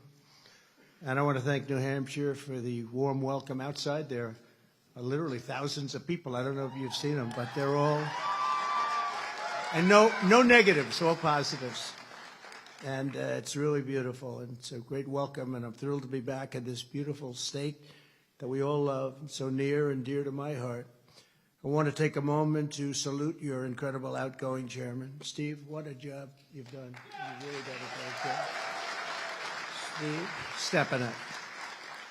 2 terms, outstanding service to the New Hampshire GOP. And Steve, just congratulations on a job well done. You work so hard. He loves the state. He loves the people of the state. And we all love you, Steve, and that's why I'm going to be making an announcement about Steve. Should I do it or should I just leave it? I'm really excited to do this because I know so many people. And so many people would like to do it, but Steve is going to be stepping down, and he'll be coming on board as the senior advisor for my New Hampshire campaign. And he's going to help us to ensure that we have a win in the Granite State in 2024. We stopped the communists. We stopped the Marxists. If we don't stop them this time, I think that's going to be the end. I really do. I believe that. I believe that we have to stop them, and we have to stop them quickly. Although your next state chairman has not been announced, I believe they're going to be doing that right after this. I want to congratulate both candidates, Lou and Chris, 2 incredible guys, for having the courage to step forward and serve. You'll be hearing about that shortly. Let me also thank the New Hampshire House Speaker, Sherm Packard. Sherm? Nice-looking guy. Central casting, very good. Isn't he, really? House Majority Leader Jason Osborne. Jason? Hi, Jason. How are you? Thank you. Great job, Jason. Deputy House Majority Leader Fred Doucette. Fred? Hello, Fred. You know, they're shy politicians. That means they do their job. You know, the ones that aren't shy, they don't do their job. They sit down, they don't have to get up because everyone knows the great job they've done. Thank you very much. Great job. All of you. Senate Majority Leader Sharon Carson. Sharon, thank you, Sharon. Great job, Sharon. And Executive Counselor Dave Wheeler. Dave? Thank you. Thank you very much. As someone who has won the New Hampshire presidential primary not once but twice, and by the way, I believe we also won 2 general elections, okay, if you want to know the truth. And I believe it very strongly, and plenty of other places also. But I know better than anybody what a special role the state has, the people have, and really it's a place for American presidents. And one of the things I told him, Steve, you can help with the campaign a little bit, but what I really want is help on that final day of voting. You know, it used to be a day, right, with paper ballots. Now it's, in some cases, 64 days. How about that? We have 64 days to vote, and we have all machines. We have no paper. We have no nothing, and lots of surprises. I said, I really want the biggest help to be on election day or election period. Think of that. We have to call it an election period. Someday we'll be back to paper ballots. We'll be back to voter ID. We'll be back to doing it the way it's supposed to be, one-day voting. You know, in France, they had an election. It was one day. They had 38 million people. It took one day, and by 10 o'clock at evening, all the votes were counted. You had a winner, you had a loser, and everybody said, good luck, see you next time. But we don't have that in this country anymore. We've gone crazy in so many ways. But that's why from the very beginning I've strongly defended New Hampshire's first in the nation primary status. I have been your defender. No, I've been your defender. And I've refused to let any Republican, and there are some, you know who they are, even think about taking that cherished status away. It's a cherished status, and they wanted to take it away, and we said, no, we're not going to do it. You see what's going on with the Democrats. They're taking lots of things away. And believe me, there are so many people looking to do harm to, and for generally no reason. You have an incredible tradition, and we're going to keep that tradition, and we guarantee it. And I said it last time, and I said it the time before, and I've lived up to that promise just as I have many other promises. So you have it. You're first, and you're going to remain first, okay? But if you look, just to try and compare it, look on the other hand, lost the New Hampshire primary. Joe Biden lost it badly. And it was a very tough time. He had a humiliating 5th place defeat. And now he's taking a revenge on the voters of your state by cruelly and disgracefully trashing this beloved political tradition. It's a great tradition. And I hope you're going to remember that during the general election. Don't worry about it now, just general election. You're going to remember that he took it away. He took it away. He's going someplace else. You know about that. Now, maybe that'll be stopped legally or through the courts. I don't know, but he wants to take it away from New Hampshire.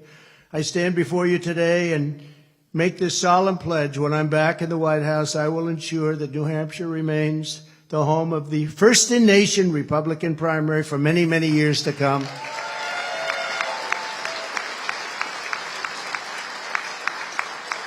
And I think maybe more than anything else, I've proven that I keep my promises. I've proven it more than just about any president, they say. But it's a true privilege to have this opportunity to speak with you on my very first trip back to New Hampshire. This is about the beginning, you know. This is it. We're starting right here as a candidate for president. And you've probably seen the polls. We're really doing great. You know, remember I used to, in 2016, I talked about polls all the time. In 2020, I didn't have to because we didn't have a lot of competition. We had no competition. And I don't think we have competition this time either, to be honest. But I talked about the polls. And I will say that our polls, we are so far ahead in the polls, both in New Hampshire. One came out this morning, a very nice poll. We're way ahead. And one came out yesterday, a nationwide poll. and we're 35 points up, 39 points up. That's a lot. We won't play prevent defense like they do in football, though, however. You know about prevent defense? The team holds them, and there's no way they hold them for almost 4 quarters, and then they have to just stop them one more time, and they go to prevent. And they always lose, don't they? We don't do prevent defense. We just keep defending, and we're going to win, and we're going to win very big. But our polls have been fantastic.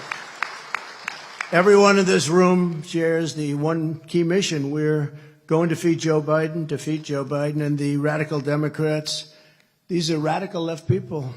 I think in many cases they're Marxists and communists, and I used to say that seldom. Now I say it all the time because they are. You look at what they're doing to our country, and we're going to turn New Hampshire red on November 5th, 2024, and I hope we can have the help of everybody.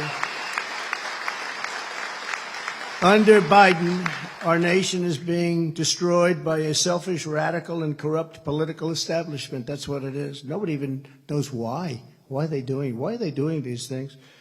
Guys like Adam Shifty Schiff, AOC +3. The 3 love it when I say that, you know. They love that. They love hearing AOC +3. Oh, I'm one of the 3, but they're bad. Crazy Nancy Pelosi and crying Chuck Schumer and the group, they're running our country right into the ground. They're destroying our country. To save America, we need a leader who's prepared to take on the forces laying waste to our country. And we need a president who is ready to hit the ground running on day one. And I hear, boy, am I hitting the ground. You know, I said,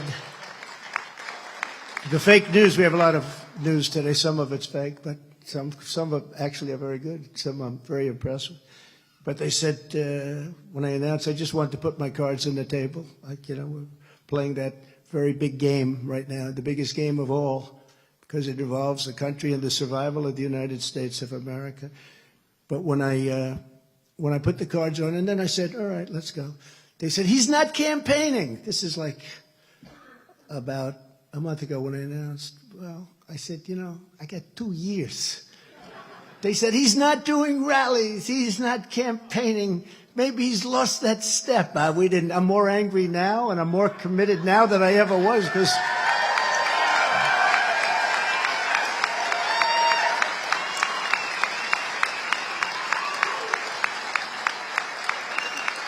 now I read a story where they talked about why isn't he out there? It was like on a Friday night, and then I actually did something that night, little low-key stuff, and there is lots of work. We have great people with us, amazing people that I've met and really gotten to know, because as a non-politician, I didn't know anybody. I went to Washington.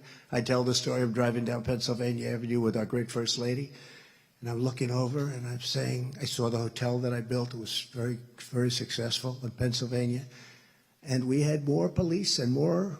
I never saw anything like it. We're going down Pennsylvania, crowds are cheering and just going absolutely crazy. Motorcycles all over the place, hundreds of motorcycles. It's so beautiful, beautiful weather, beautiful everything.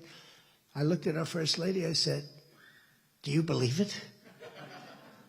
I'm the President of the United States. And I was never a big Washington person. You know, it wasn't my world. I was a New York person, so I didn't know the people in Washington like a politician would, who spent 25 years and then ran for president. So I had to learn, and I had to learn quick. And I've learned over 4 years. I know the great ones, and I know the not good ones. I know the rhinos that aren't going to get it done, and I know people that are going to really get it done. I had to rely on, in many cases, some rhinos that we didn't even know if they were rhinos or not. But, you know, they're more dangerous in many ways than the Democrats, I tell you. They are actually. They're more dangerous. And we have incredible people. You know, when you think of what we've done, we had the largest tax cut in the history of our country. We had the largest regulation cuts in the history of our country.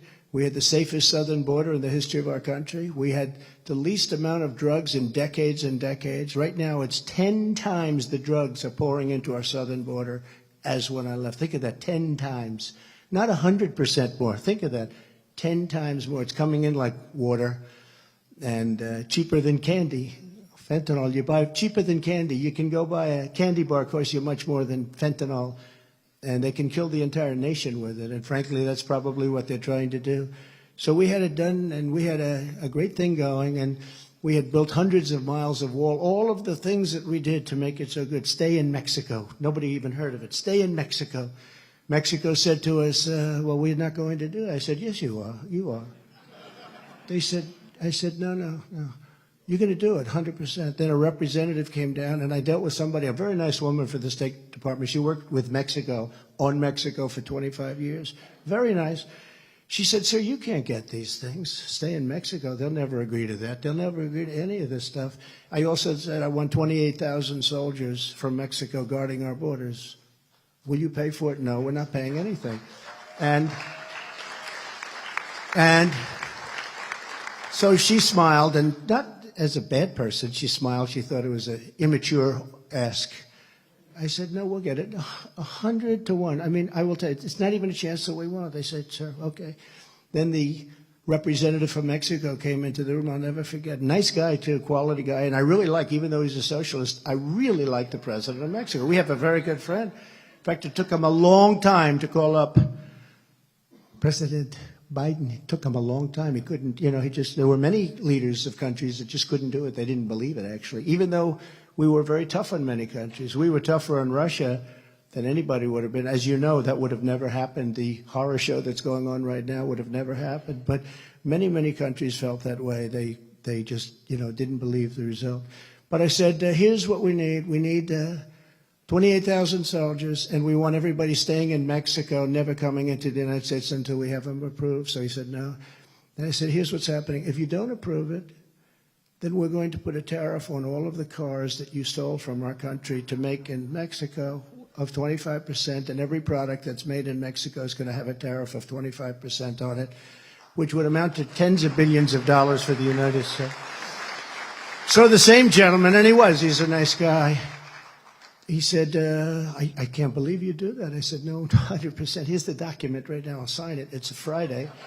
And this goes, in effect, this goes on Monday at 8 o'clock in the morning, and I had the document right here, showed him the document. He was a little surprised. He said, may I take 5 minutes and make a call? I wonder who he called. Called the president and came back. Sir, we'd be honored to give you 28,000 soldiers, and we would be honored to keep everybody in Mexico, even the MS-13 gang members and everything, until such time as they have to. And we had it going so good. And then think of it, they come in, they said, come into the United States. They stopped the wall construction. We had built hundreds of miles of wall, but they stopped the construction. 3 weeks, it could have been the addition, because we added a lot more than we originally said we were going to do. We had to wait 2.5 years because the Democrats sued us. We had 11 different lawsuits. We won all of the lawsuits. I actually got a lot of the money. I took it out of the military because I consider it to be defense of our country. What's coming in it's an onslaught, what's coming in. And we did all of those things, and then they come in, and what they've done to this country is incredible. Even staying out for medical reasons, you know all about that. Stay out for medical reasons. I mean, people are very ill, and they're coming into our country. Now they're emptying out, as you know, their prisons, and they're emptying out their mental institutions, which is, they're very smart people. I dealt with the leaders of those countries. I know them all, and they're very streetwise. They're very smart. They live and they do well, but why should they pay for mental institutions when we can dump everybody into the United States? Why should they pay for prisons? It's massively expensive. It's a big portion of their budget. Why should they take care of MS-13 gang members, the worst anywhere in the world? Why should they do that? When the stupid people running the United States will do it for them. And what they're doing is poisoning our country. We can't let it happen anymore. Every day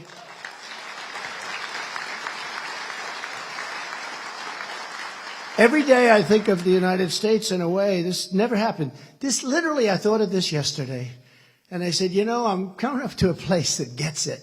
And maybe I should say it. And I went to what do you think? I went to a couple of people that have been with me a long time. It's sort of strange. But I think of the United States. Every day is April Fool's Day. And they said, sir, what do you mean by that? I don't like the sound of that. I said, listen to this. And I just gave a couple of ideas. We have open borders when they should be closed. It's April Fool's Day. We have prisoners, people from, as we just said, mental institutions and terrorists being dumped into our country when they should not be accepted. April Fool's Day, right? Who would do that? Who would do this? Who would allow prisoners in? He goes, Biden. He said, Brandon. You're both right. We have no voter ID when everyone wants voter ID. Even at the Democrat National Convention, they had a card on the front of them that was like bigger than their chest, with the exception of some people. They had a card. It had everything, pictures, but not for the United States votes, right? So think of it. No voter ID when everyone wants it. Even the Democrats, they did a poll. 88% of Democrats want voter ID. They don't want, because they want to cheat. That's what they're best at. We have a woke military that can't fight or win, as proven in Afghanistan. We lost, unfortunately, $85 billion of it to Afghanistan, where we stupidly gave $85 billion to these people, and we had them in check. We had them totally in check. Abdul, the head of the Taliban. Why are you speaking to him, sir? Who else do I want to speak to? Who else am I supposed to speak to? We want to end it. And I told Abdul, I said, Abdul, you're killing a lot of our people. They did a lot during the Obama administration. The snipers, they were killing our soldiers left and right, a lot of them, and the roadside bombs. You all know, because it's a very military state, very state-focused on the military. I said, Abdul, you're killing a lot of people. Here's the story. If you do this anymore, we are going to hit you harder than anybody has ever been hit by this country, and that's pretty hard. We're going to hit you so hard, left and right, up and down. You're going to regret it. You have to stop. There's no more. No more. This is over a telephone conversation. Can you believe it? And yes, Your Excellency, I do understand. He called me Your Excellency. I wonder if he calls Biden. He's still there, by the way, Abdul. I can't believe his luck. Did he get lucky? Did he get lucky? And we were getting out because it was time. 21 years, right? We were getting out, but we were going to get out with pride.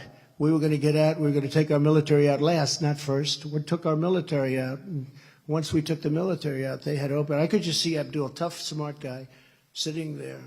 Sir, they just took the military out. And he looks at the guy, probably said, this guy's the stupidest guy that can't happen.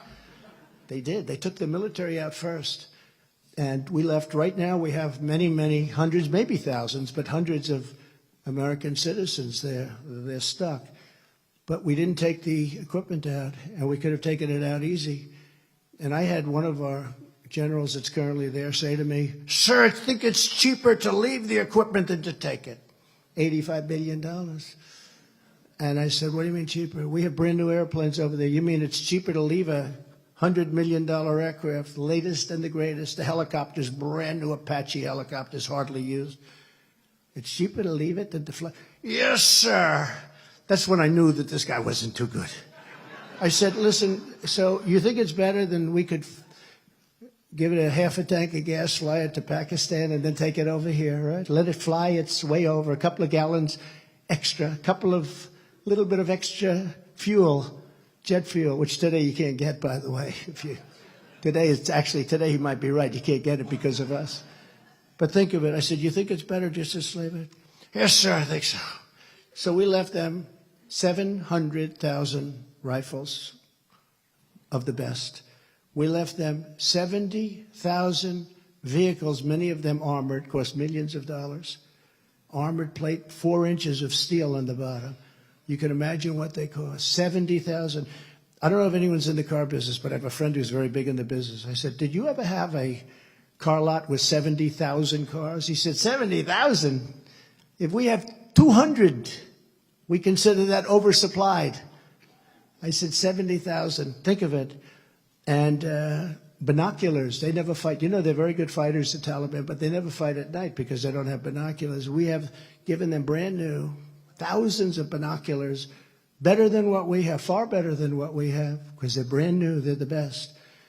And they are now one of the biggest sellers of arms to other countries because they have so much, they can't possibly use that much. 700,000 rifles and rifles and guns, they call it. 700,000, mostly brand new, brand new stuff. We just dump it over there and many other things. So this is what happened. So That's April Fool. We have a military that has to get back on track, and they don't want to. We've proposed mandatory electric stoves and electric cars when everyone wants at least the option of choice. Because gas stoves cook better, and gasoline cars go a lot longer. I have a friend who got an electric car. After 2 hours, he's like, where the hell do I get this thing? Where do I get electric, please? He used to drive for 12 hours. Now he drives for a very short period of time. But he's happy because he thinks he's helping the environment. I said, you're not helping the environment. You knew where the batteries were made. All made out of China. And they're all made with minerals and substance found in China. The substance we have is, and more than anybody else, is something that gets refined into gasoline. And we have more than, and they don't want to use it. This is a plot. We have people in the midst of the greatest crime wave in history that want to defund our police. That's April Fool's, isn't it? Right? Let's defund the police. You can't even get your car. You go to New York, nobody ever gets prosecuted. I'm the only one they go after. I go after. It's true. No, it's true. Nobody gets prosecuted.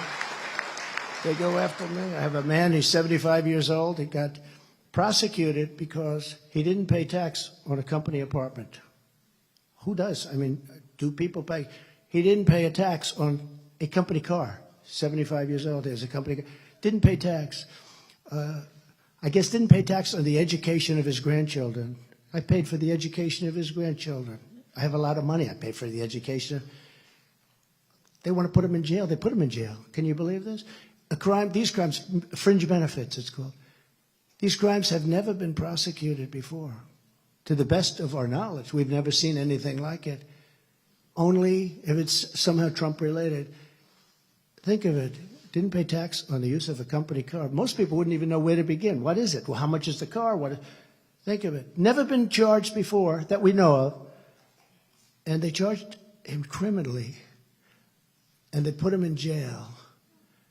And it's a disgrace to our country. And he's a fine man, never had a problem. I don't think he ever had a parking ticket. And it's never happened before. How sad is it? And that's what's happening to our country. We're going Marxist. We have skipped socialism. That train has already left. But we have men being encouraged to compete against women in sports. Okay? Now think of it. You know the story I tell about the swimmer where this great champion swimmer wants to win this race. She's worked so hard all her life and she's looking up and down she's seeing the same girls and women that she's fought and swam against, and then she looks to the right, same thing, but there's this giant standing right next to her. And he hurt her very badly because he went by her so fast that she suffered massive windburn during the race. The whole thing. I think he beat her by, 36 seconds, right? If you win by, she wanted to win, she could win. By 1/8 of a second, she's going to win. She's worked all her life for this. All her life. She's going to win by 1/8 of a second. She's going to set the U.S. record. She's a great athlete. He beat the record by 38 seconds. That's not right. That's not right. We have Antifa and BLM who hate our country and burn down our cities. And they're protected by law enforcement while we put great American patriots in jail and destroy their lives, right? It's an unbelievable situation. We're begging foreign nations for oil when we have far more oil than they have. I call it liquid gold. It's under our feet. We decide to stop drilling oil as it hits an all-time high. It hits the all-time high. Highest ever. We're going to stop drilling. Think of it. It's supposed to be the opposite. See, this is, again, it's April Fool's Day. Who would do that? We have some friends of mine who are great business people. They're here. You got a lot of good business people up here. But they hear that when the price goes high, that's when they start. No, the price hits an all-time high. And that was the day where he said, no drill, we're not going to drill. We're going wind. Let's kill all the birds. Let's destroy our plains and our beautiful oceans and seas and everything else. And then on top of it, we sell China millions and millions of barrels of cheap oil. We're selling it to China. We demand windmills be built on our oceans. We demand they go in our prairies and our mountains and our plains, only to realize that they're killing all our birds and at a level that, if you go out hunting and you happen to shoot a bald eagle, they put you in jail like for 5 years, right? They kill thousands of them with these windmills. Nothing happens. It's the most expensive and least reliable form of energy on our planet, extremely expensive. And the wind turbines are all made in China. Some are made in Germany, but most are made in China. We have a president whose son's laptop from hell gets taken over and exposes massive corruption like nobody's ever seen before. You think the father, did you ever hear this? Do you think the father was upset? Dad, I left my laptop in a repair shop, forgot to pick it up, and this repair guy went a little crazy when he saw what was on it. What's on it, son? Every crime that you've ever committed, Pa. Now, at what point does the father get angry? Like, this kid is not working out well for me. And then the FBI goes and convinces the media that it's Russian disinformation. Remember, they went over to see the people at Twitter and other media and other agencies also, but the FBI, can you imagine the good old FBI? It's hard to believe what's happened there. This is Russian disinformation. So if you hear anything about it, don't put it in, don't write, don't do it. Don't do it, you better not do it. Because it's Russian disinformation. It's not true. Even though they know that's a lie that they're telling them. And instead of doing that, they come after Trump. Let's go after Trump. Let's raid Mar-a-Lago. Nice, secure place, too. We have an FBI and Justice Department that does raid Mar-a-Lago in Florida. It's placed under lock and key, a very, very powerful building, very secure, very thick walls. It was built, actually, as a Southern White House by Marjorie Merriweather Post and E.F. Hutton. They willed it over to the government. Jimmy Carter turned it back. He said it was too expensive. Can you believe it? And I say, thank you, Jimmy. I appreciate it. But they asked if we could do a favor. They saw the room. We're having very good discussions with NARA, which is always supposed to do. And we looked at the room. They asked us, would you do us a favor? They came down and looked at it. I told them, absolutely, go down and look. They looked at the room. They, I think, found everything in order. It was sealed. There wasn't stuff laying all over the garage floor. What a pigsty that place was, right? It's classified doc. But they looked at the room. They made a request. Could you put on an additional lock? We had a strong lock. Could you put on additional? I said, absolutely. Let them put it on. Tell them. We put on additional. And then they came in and they raided Mar-a-Lago after that. And we were having very good discussions with NARA. But, of course, NARA is very radical left. They have red flag. I don't know. Does anybody know this? It's a red flag, meaning danger. The Constitution of the United States and the Bill of Rights. Can you imagine? This is what we're dealing with. They have it red flagged. But so they raided. But if you take a look at it, and if you look at all of these things, and I could name, I was going to go longer, but we want to get to who the hell your next boss is going to be, okay? I was going to go a lot longer, but honestly, I said, I'm not sure the cameras have that much time. Look at all that press. Look at all that media. That's because this great man's leaving. That's why. That's because Steve is leaving, and he's coming with us. Thank goodness. If he wasn't coming with us, I might just have to forget about New Hampshire and just mark it down to a loss. But with Steve, I don't think we can lose. I think with Steve, we're going to mark it down to a victory. In recent weeks, I've begun to introduce our bold, ambitious agenda to control and confront the colossal disasters that Joe Biden is leaving in his wake, what he's done to this country, the damage. I say all the time in the rallies, which is starting very soon, even though it's still very early. They're forcing me into the rallies, Why isn't he doing rallies 2 years early, But we're going to do them soon. I think we should do a big one up here, Steve, okay? Let's do a big one. They love our rallies. Bigger than they've ever been, too. And the reason, it's bigger, it's hotter, there's more enthusiasm now. I'm in Florida, and I'm driving over to a big meeting, a destination. We go different ways sometimes. And they're driving over, and we're passing signs. And every lawn has Trump 2024, Trump, the spirit. And the spirit is because they knew what they had, and now they look at what's happening to our country. So the spirit's even greater. Within hours of my inauguration, we will restore every border security measure of the Trump presidency. We had it so good. To quickly achieve the most secure border in U.S. history again, just as we had 2 years ago. And I'll ask Congress to establish criminal penalties for any future administration that releases millions and millions of people that you don't want in our country. And I don't say that as a bad person. I mean, I have a bigger heart than anybody. But we don't want their prisoners, and we don't want people that are living in mental institutions, and we don't want terrorists in our country. We don't want it. We're going to be paying a price for a long time. We have to get them out. We have to get them out. They poisoned our country. The people who launched this invasion, because it really is an invasion, we believe those people belong in jail. Something has to happen.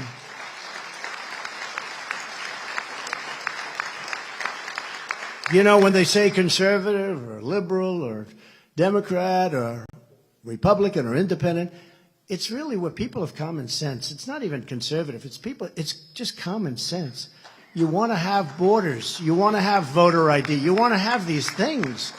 And it's just, look, there's two reasons this could be happening. The list that I read, and there's so many more, but the list that I read, there's two reasons. They're stupid, which they're not, because they're great at cheating at elections. They're not stupid. They're vicious.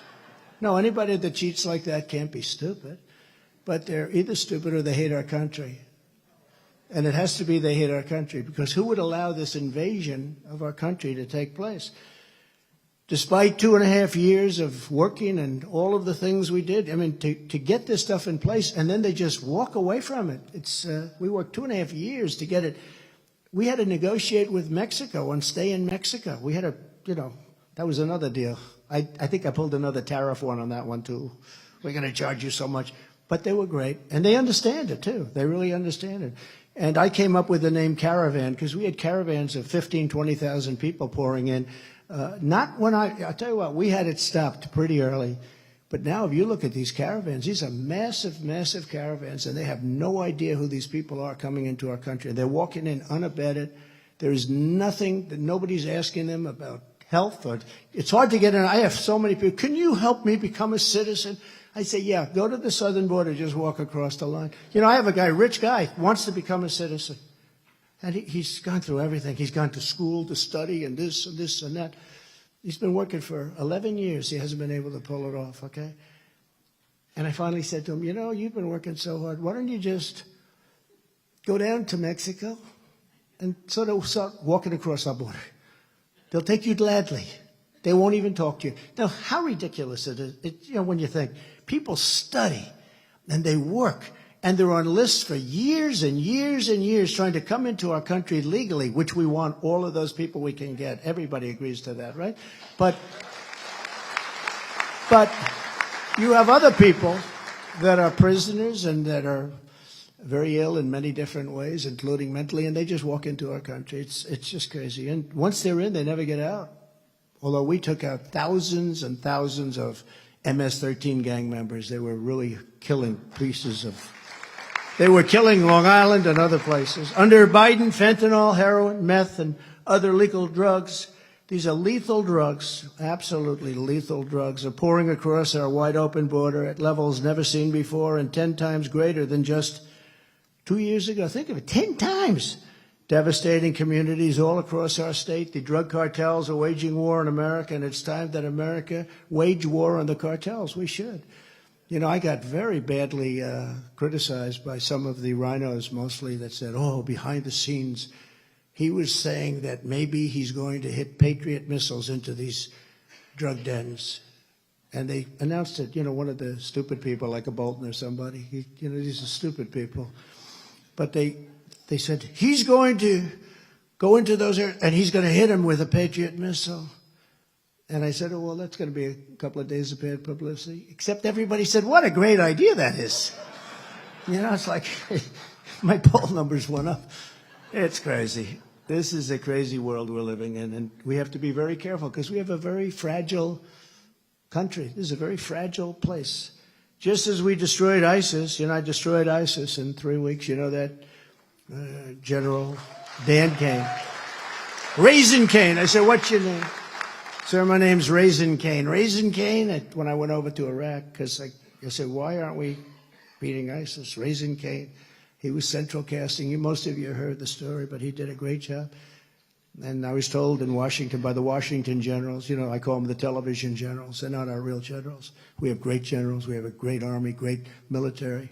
And I created Space Force, which is a big deal. Turned out to be very important. But General Raisin Cane, I said, what's your name? Sir, my name is Cane, sir, Raisin Cane. I said, I'm going to like you. Are you kidding me? Your name is Raisin Cane? This is it. Then I said, I was told it takes 3 years to get rid of ISIS, and maybe we couldn't even do it in that by Washington. That's why I'm over. I actually flew to Iraq to meet with the generals. Sir, we can do it in 3 weeks, sir. I said, no. Say it one more time. We can do it in 3 weeks. Well, why haven't they done it? Sir, they didn't do it because I shouldn't say this, sir. In fact, I won't say it because, a military person is not supposed to say. I said, why didn't you convince them to do it the way you want to do it? It's not my place to do, sir. I'm in the military and I have to take orders. And they came in from Washington, told us what to do. Even if I disagree with them, I have to take orders. I mean, I sort of understand that. I'm not sure I fully understand it because it doesn't seem to make a lot of sense. But militarily, I guess it does. I said, so, General, what would you do different? I met him at the base of Air Force One with another general and a drill sergeant. These guys are all better looking than Tom Cruise. You got to see these guys. They are like perfect human beings. The pilots on Air Force One were landing in the desert. We're landing, and I'm saying, they told me, sir, turn off your lights, please. Why? An hour before landing, they said, please turn off your lights, sir. Why? Why would I turn off my lights? Because we're landing. I said, well, you mean we spent $7 trillion in the Middle East and we can't land there after spending $7 trillion? And by the way, millions of people killed if you include the other side, which I include. But we spent trillions and trillions. They said, turn off your lights. Then they come in, they not only turn off the lights, they put down the shades. It was so dark. So we're an hour out, and I went up to the front of the cockpit because I love going with these guys, seeing how great they are. You'd have best pilots. Best pilots fly Air Force One, the best. They take the best pilots. These guys are something. Anybody fly Air Force One in this room? No? I heard some guy over there. But the best pilots, so we're out there.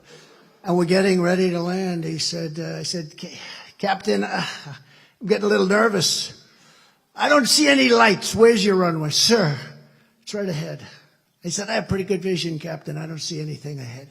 It's there, sir. And then you hear, the mechanical, they call it a mechanical voice. It's a computer. Beautiful voice, actually. 1,000. 1,000 means you're at 1,000 feet. That's very low. That's like a 10-story building. 1,000, 900, 800, 700. I'm saying, Captain. I said, I'm sitting back there. I'm trying to be. Captain, I don't see a runway up there. No, we're fine, sir. This guy, you gotta see the guy. Crew cut, handsome as hell. I could take him to Hollywood tomorrow. If I was an agent, I'd make him a movie star. All of these guys. Like central casting. Everything is perfect, perfect. I don't think they ever had a problem in their life. So this perfect-looking guy with a perfect-looking co-pilot and perfect-looking people all over the place. I never saw so many people operate a plane, but these are minor details. That's why it's called Air Force One in the United States, right? We have 5 telephone operators. I might make 1 call, right? I'll call our First Lady. How you feeling? Everything good? Boom. They wait for me to make calls. So we're landing. We're getting 700. I say, so Captain, I say, sir, it's fine. And so 600, 500, 400. Then he goes 300. So now we're 300 feet over, which is nothing. And Captain, we're okay, right? Yes. Yes, sir. And then all of a sudden, 200, 100. I just closed my eyes. Bing, bing, boom. Land, perfect. No lights, nothing. I said, good. In fact, I checked immediately. I wanted to see whether or not I could award myself as president the Congressional Medal of Honor. Right? I wanted to see, but I don't know, Steve. I don't think it would have played. I don't think the fake news media back there would like it. They wouldn't be happy with that. Can you imagine if I awarded? They said, this is not good. But I don't think I had the right. But anyway, I got off the plane and I see General Kennedy. He said, no, sir, no, we can take it 3 weeks. We can do it in 3 weeks. He said, sir, would you like to rest? I'll never forget. I'm walking off and these beautiful looking soldiers are there, generals and colonels and everybody. It's like central casting. You could make a movie. If I took a camera, I would have made a movie out of it. But I walk, I say, he says, sir, would you like to rest up? I said, no, I don't want to rest up. Let's go right to work. Now, do you think Biden would say that? I don't think he'd rest for 3 days. He'd rest for 3 days and then they'd walk him back to the plane. They wouldn't have a discussion. No, I said, let's go to your room. So we went up to this gorgeous room. This is a fortress. This is an incredible fortress with, 22-inch walls of concrete. I mean, this is really an amazing thing.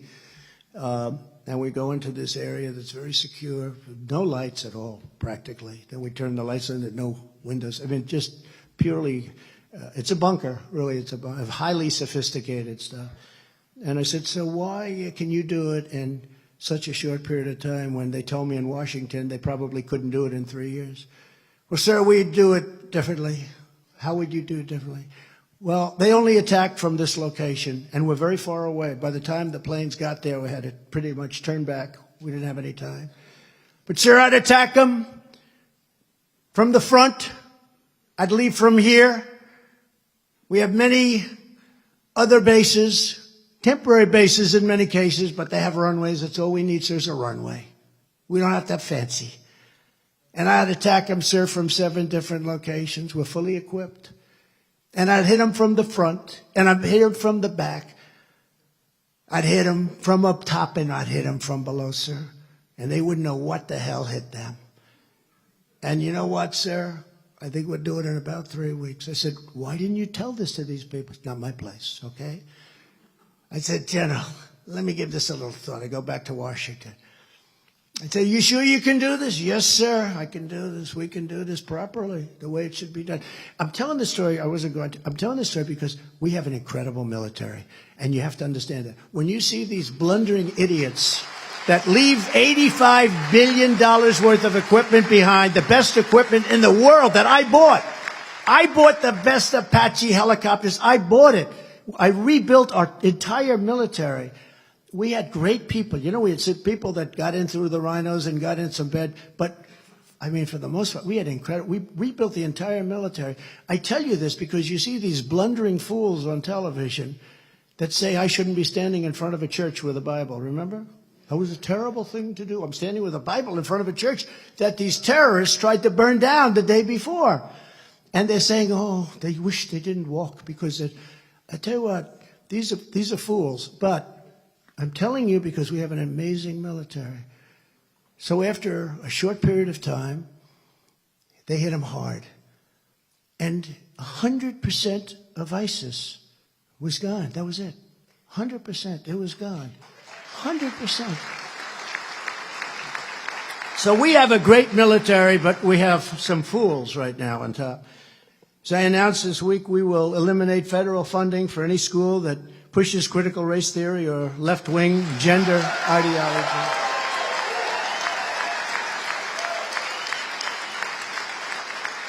And I'll get for you parents' rights, including the direct election of principals by the parents. Wasn't that a good idea?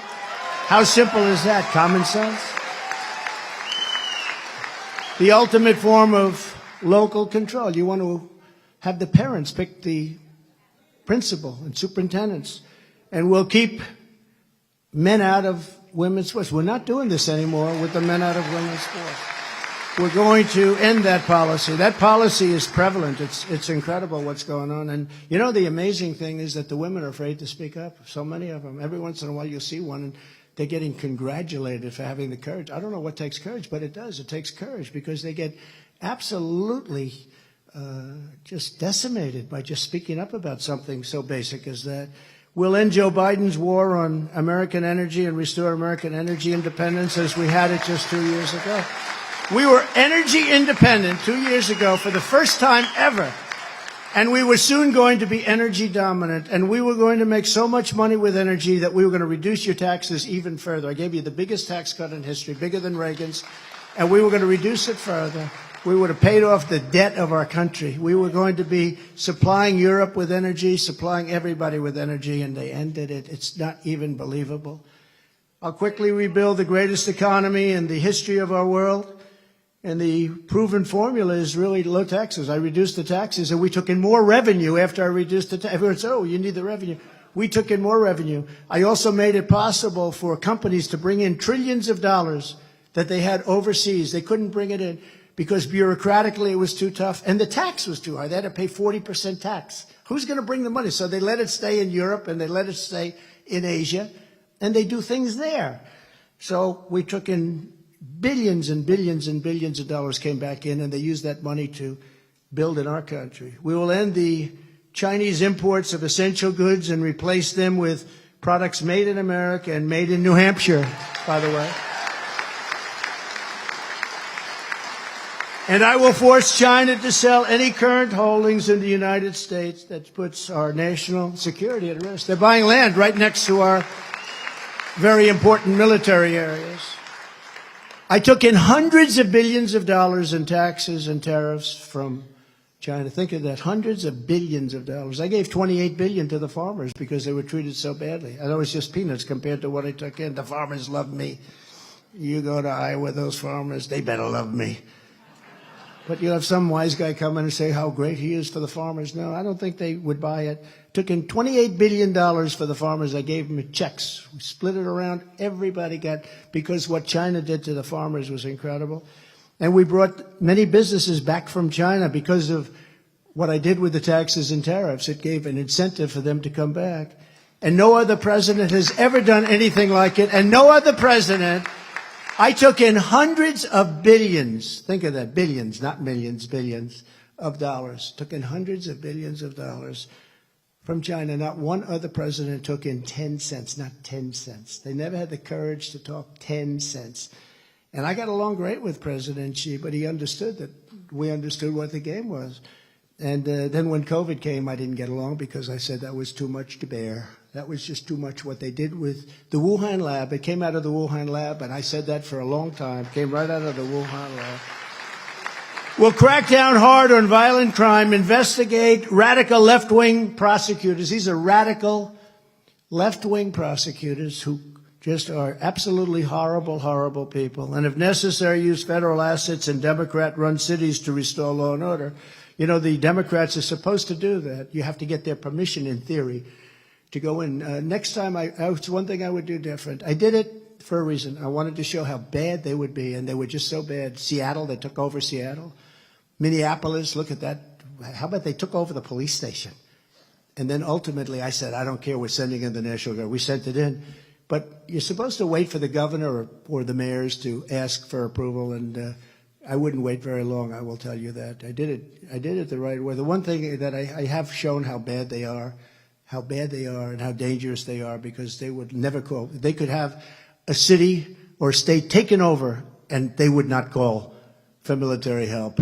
But we came into, as an example, Minneapolis. We remember that 7 days it was going, and then you have CNN saying, not much is happening. And the reporter behind him, the whole city's burning down. Do you ever see that?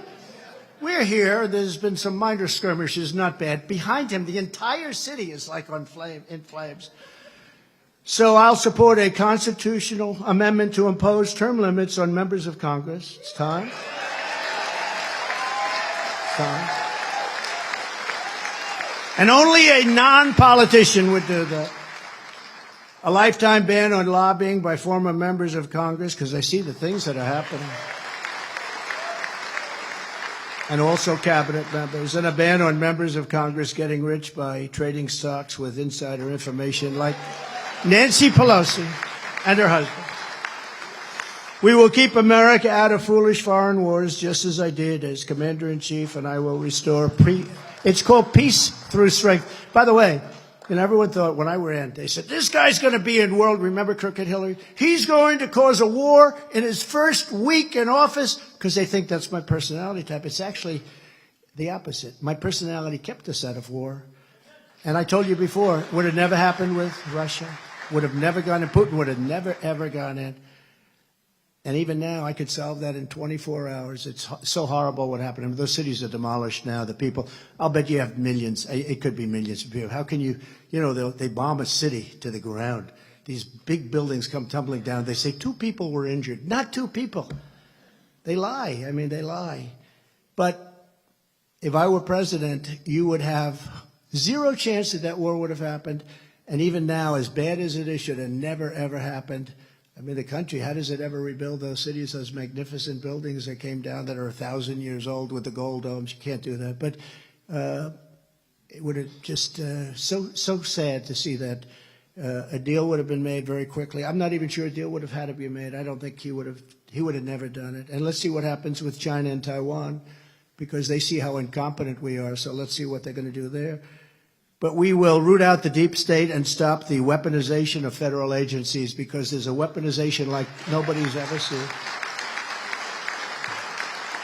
We will use every tool at our disposal, we'll give to Steve, to defend election integrity, and we will dismantle the illegal censorship regime and bring back free speech to America.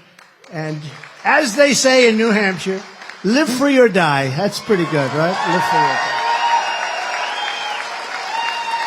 So, that's good. Proud of that's great. That's great. Live free or die. This is just the beginning of our agenda. I look forward to returning many times. I'll be here many times. I'll be with you. I like it here, first of all. I guess if I didn't, maybe I wouldn't be back so much, but I love the people here. They're great spirit. They're incredible people. Thank you.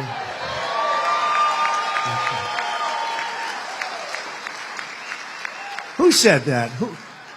Stand up. That's it. How nice is this woman? Thank you very much. That's very nice. Thank you. I appreciate it. 1 year from now, we will win the New Hampshire primary. And then with the help of the good people of this state, I love the people, we are going to take back our country, and we'll take back the White House, and we're going to straighten out the United States of America. Okay? And God bless you all. Now I'm going to be reintroducing Chairman Stepanek, who is going to do a very important thing. He's going to make an announcement, and the announcement is who is going to be the next New Hampshire GOP chair. So whoever that is going to be, I'm going to immediately start treating him very nicely, because he'll have a big impact on the election. Ladies and gentlemen, thank you very much. Steve, you take over. Thank you very much.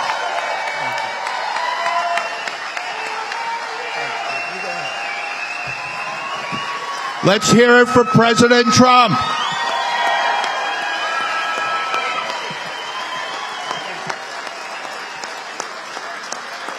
It is USA, USA, USA, USA, USA, USA, USA. We now come to what all of you came here for.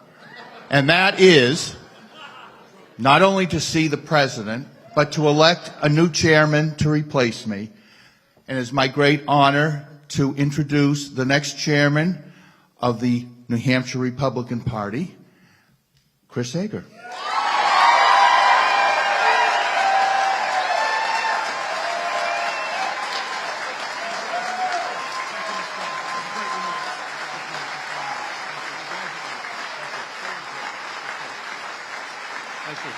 Chris, I turn the meeting over to you.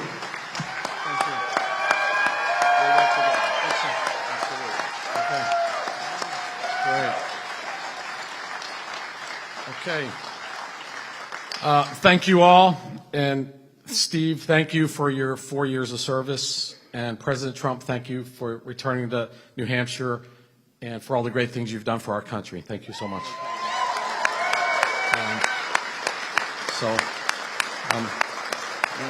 We know that President Trump, he's on a tight schedule for his next event, and just happens to be in South Carolina. And the South Carolina chairman, Drew McKissick, was just elected as the vice chairman of the RNC, a great man. So thank you. I just have a few comments and announcements. But first is I want to thank the Salem committee for hosting here and the principal of the high school. Just fantastic work that they've done.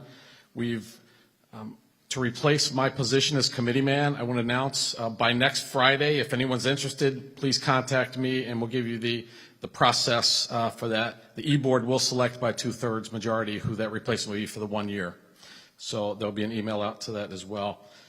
My finance chair nominee for the board coming forward will be Mary Jane Beauregard here. I hope that she's confirmed. First E-Board meeting will be February 6th. We've got a lot of work to do, so we're not going to waste any time. We're going to move that meeting up to next Monday. And on April 1st, April Fool's Day, we're going to pull one on the Democrats. We're going to do our statewide strategy meeting for the E-Board and some other selected folks. So make sure your county chairman know what you're thinking by then. I've got 6 committees we're going to kick off. Election analysis, first responder outreach, First Nation host committee, fundraising, media relations, and then we have town organizations, young Republican outreach, digital messaging with the war room, tiger teams, small business outreach, gun owners and gun shops, pro-life, and immigrant outreach. We're going to start all those within the next month. If you're interested, contact me or Elliot, but be ready to work. Don't show up to sit around and listen and pontificate. We're going to do work, okay? My last... I'd also like to announce I talked to Charlie Kirk yesterday, and Turning Point Action will be hiring to outreach to young Republicans and young conservatives in New Hampshire this year. And I'd also like to thank all the folks who voted, not only for me, but who supported Lou. It was a very spirited and very positive campaign, much different than what we see in some other campaigns. And so I am hoping that Lou will find a spot that he wants to do in the party. I'd love to have him on a fundraising team with Mary Jane, but it's up to Lou. And whoever wins the other races or doesn't, there's a seat at the table for everyone, every single person, everyone.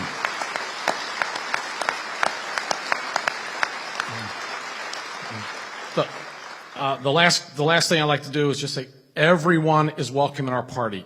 Everyone. Conrad Schleffler from Cornish, you are welcome. Hannah and Anthony, high school students back there somewhere, you are welcome. Yeah. Jennifer Maxwell, young Republican woman, you're welcome. All of you are welcome in the party. You all have a voice. No one will be pushed away. No one. Okay? We need to have a bigger tent, not a smaller tent. We don't lose with the smaller tent. We lose with the bigger tent. So thank you all. Again, Mr. President, thank you. And Steve, thank you again. Congratulations.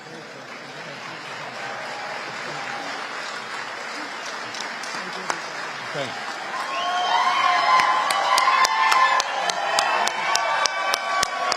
I get a word from South Carolina. They want to see you. Okay.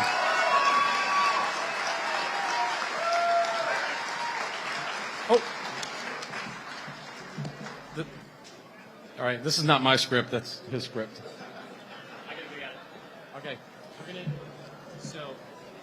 We're going to continue with officer elections. Okay. Yep. Do you want me to make a couple quick announcements? Yeah. Elliot's going to make a few announcements. We must finish the officer elections before this meeting can end. So please, we must finish that. So, oh, there he is. Okay. All right. Hello, everybody. So thank you all for bearing with us. I know it's been a long day. We're going to continue on with our officer elections. So we did elect the chair, so I want to congratulate Chairman Ager once more. So, yeah, thank you. You will also note that on that ballot, there was a contested ballot for vice chair with 3 candidates. When we conducted that ballot, there was not a majority, or a candidate did not reach the allotted number of votes to win. So with that said, the top 2 candidates are going to do a runoff, and what we're going to do is we're going to start with the speeches for the top two candidates for the vice chair position, and then we will go on into treasurer and the other contested ones, and you'll get 2 ballots this next time. It was the easiest way we could do it. You're going to get one big sheet of paper ballot that's going to be for the vice chair election, and then you're going to get another smaller ballot, just like the ones that you had earlier, for treasurer, assistant treasurer, and assistant secretary. So that said, I'm going to turn it back over to the chairman, but we're going to start with the vice chair speeches. Since it's a runoff, we're just going to give you each 3 minutes. And the 2 candidates that are in the runoff are Ryan Terrell and Christine Peters. And then, here, these are your notes? Okay, so I'll get this out of here. Yes, and everyone, please stay for the officer elections. At the very, very least, I know it's been a long day, it's 2 o'clock. The very least, we need to finish our officer elections. We have to do all of our treasurer, assistant treasurer, and then we need to break into county caucuses to do area vice chairs. I know it's a long day, but once we do that, then we can make some motions to get out of here. But that's got to be our top priority. So, right here. We're going right into it. Yep. So, ladies and gentlemen, the first vice chairman candidate to speak again for 3 minutes is Mr. Ryan Terrell.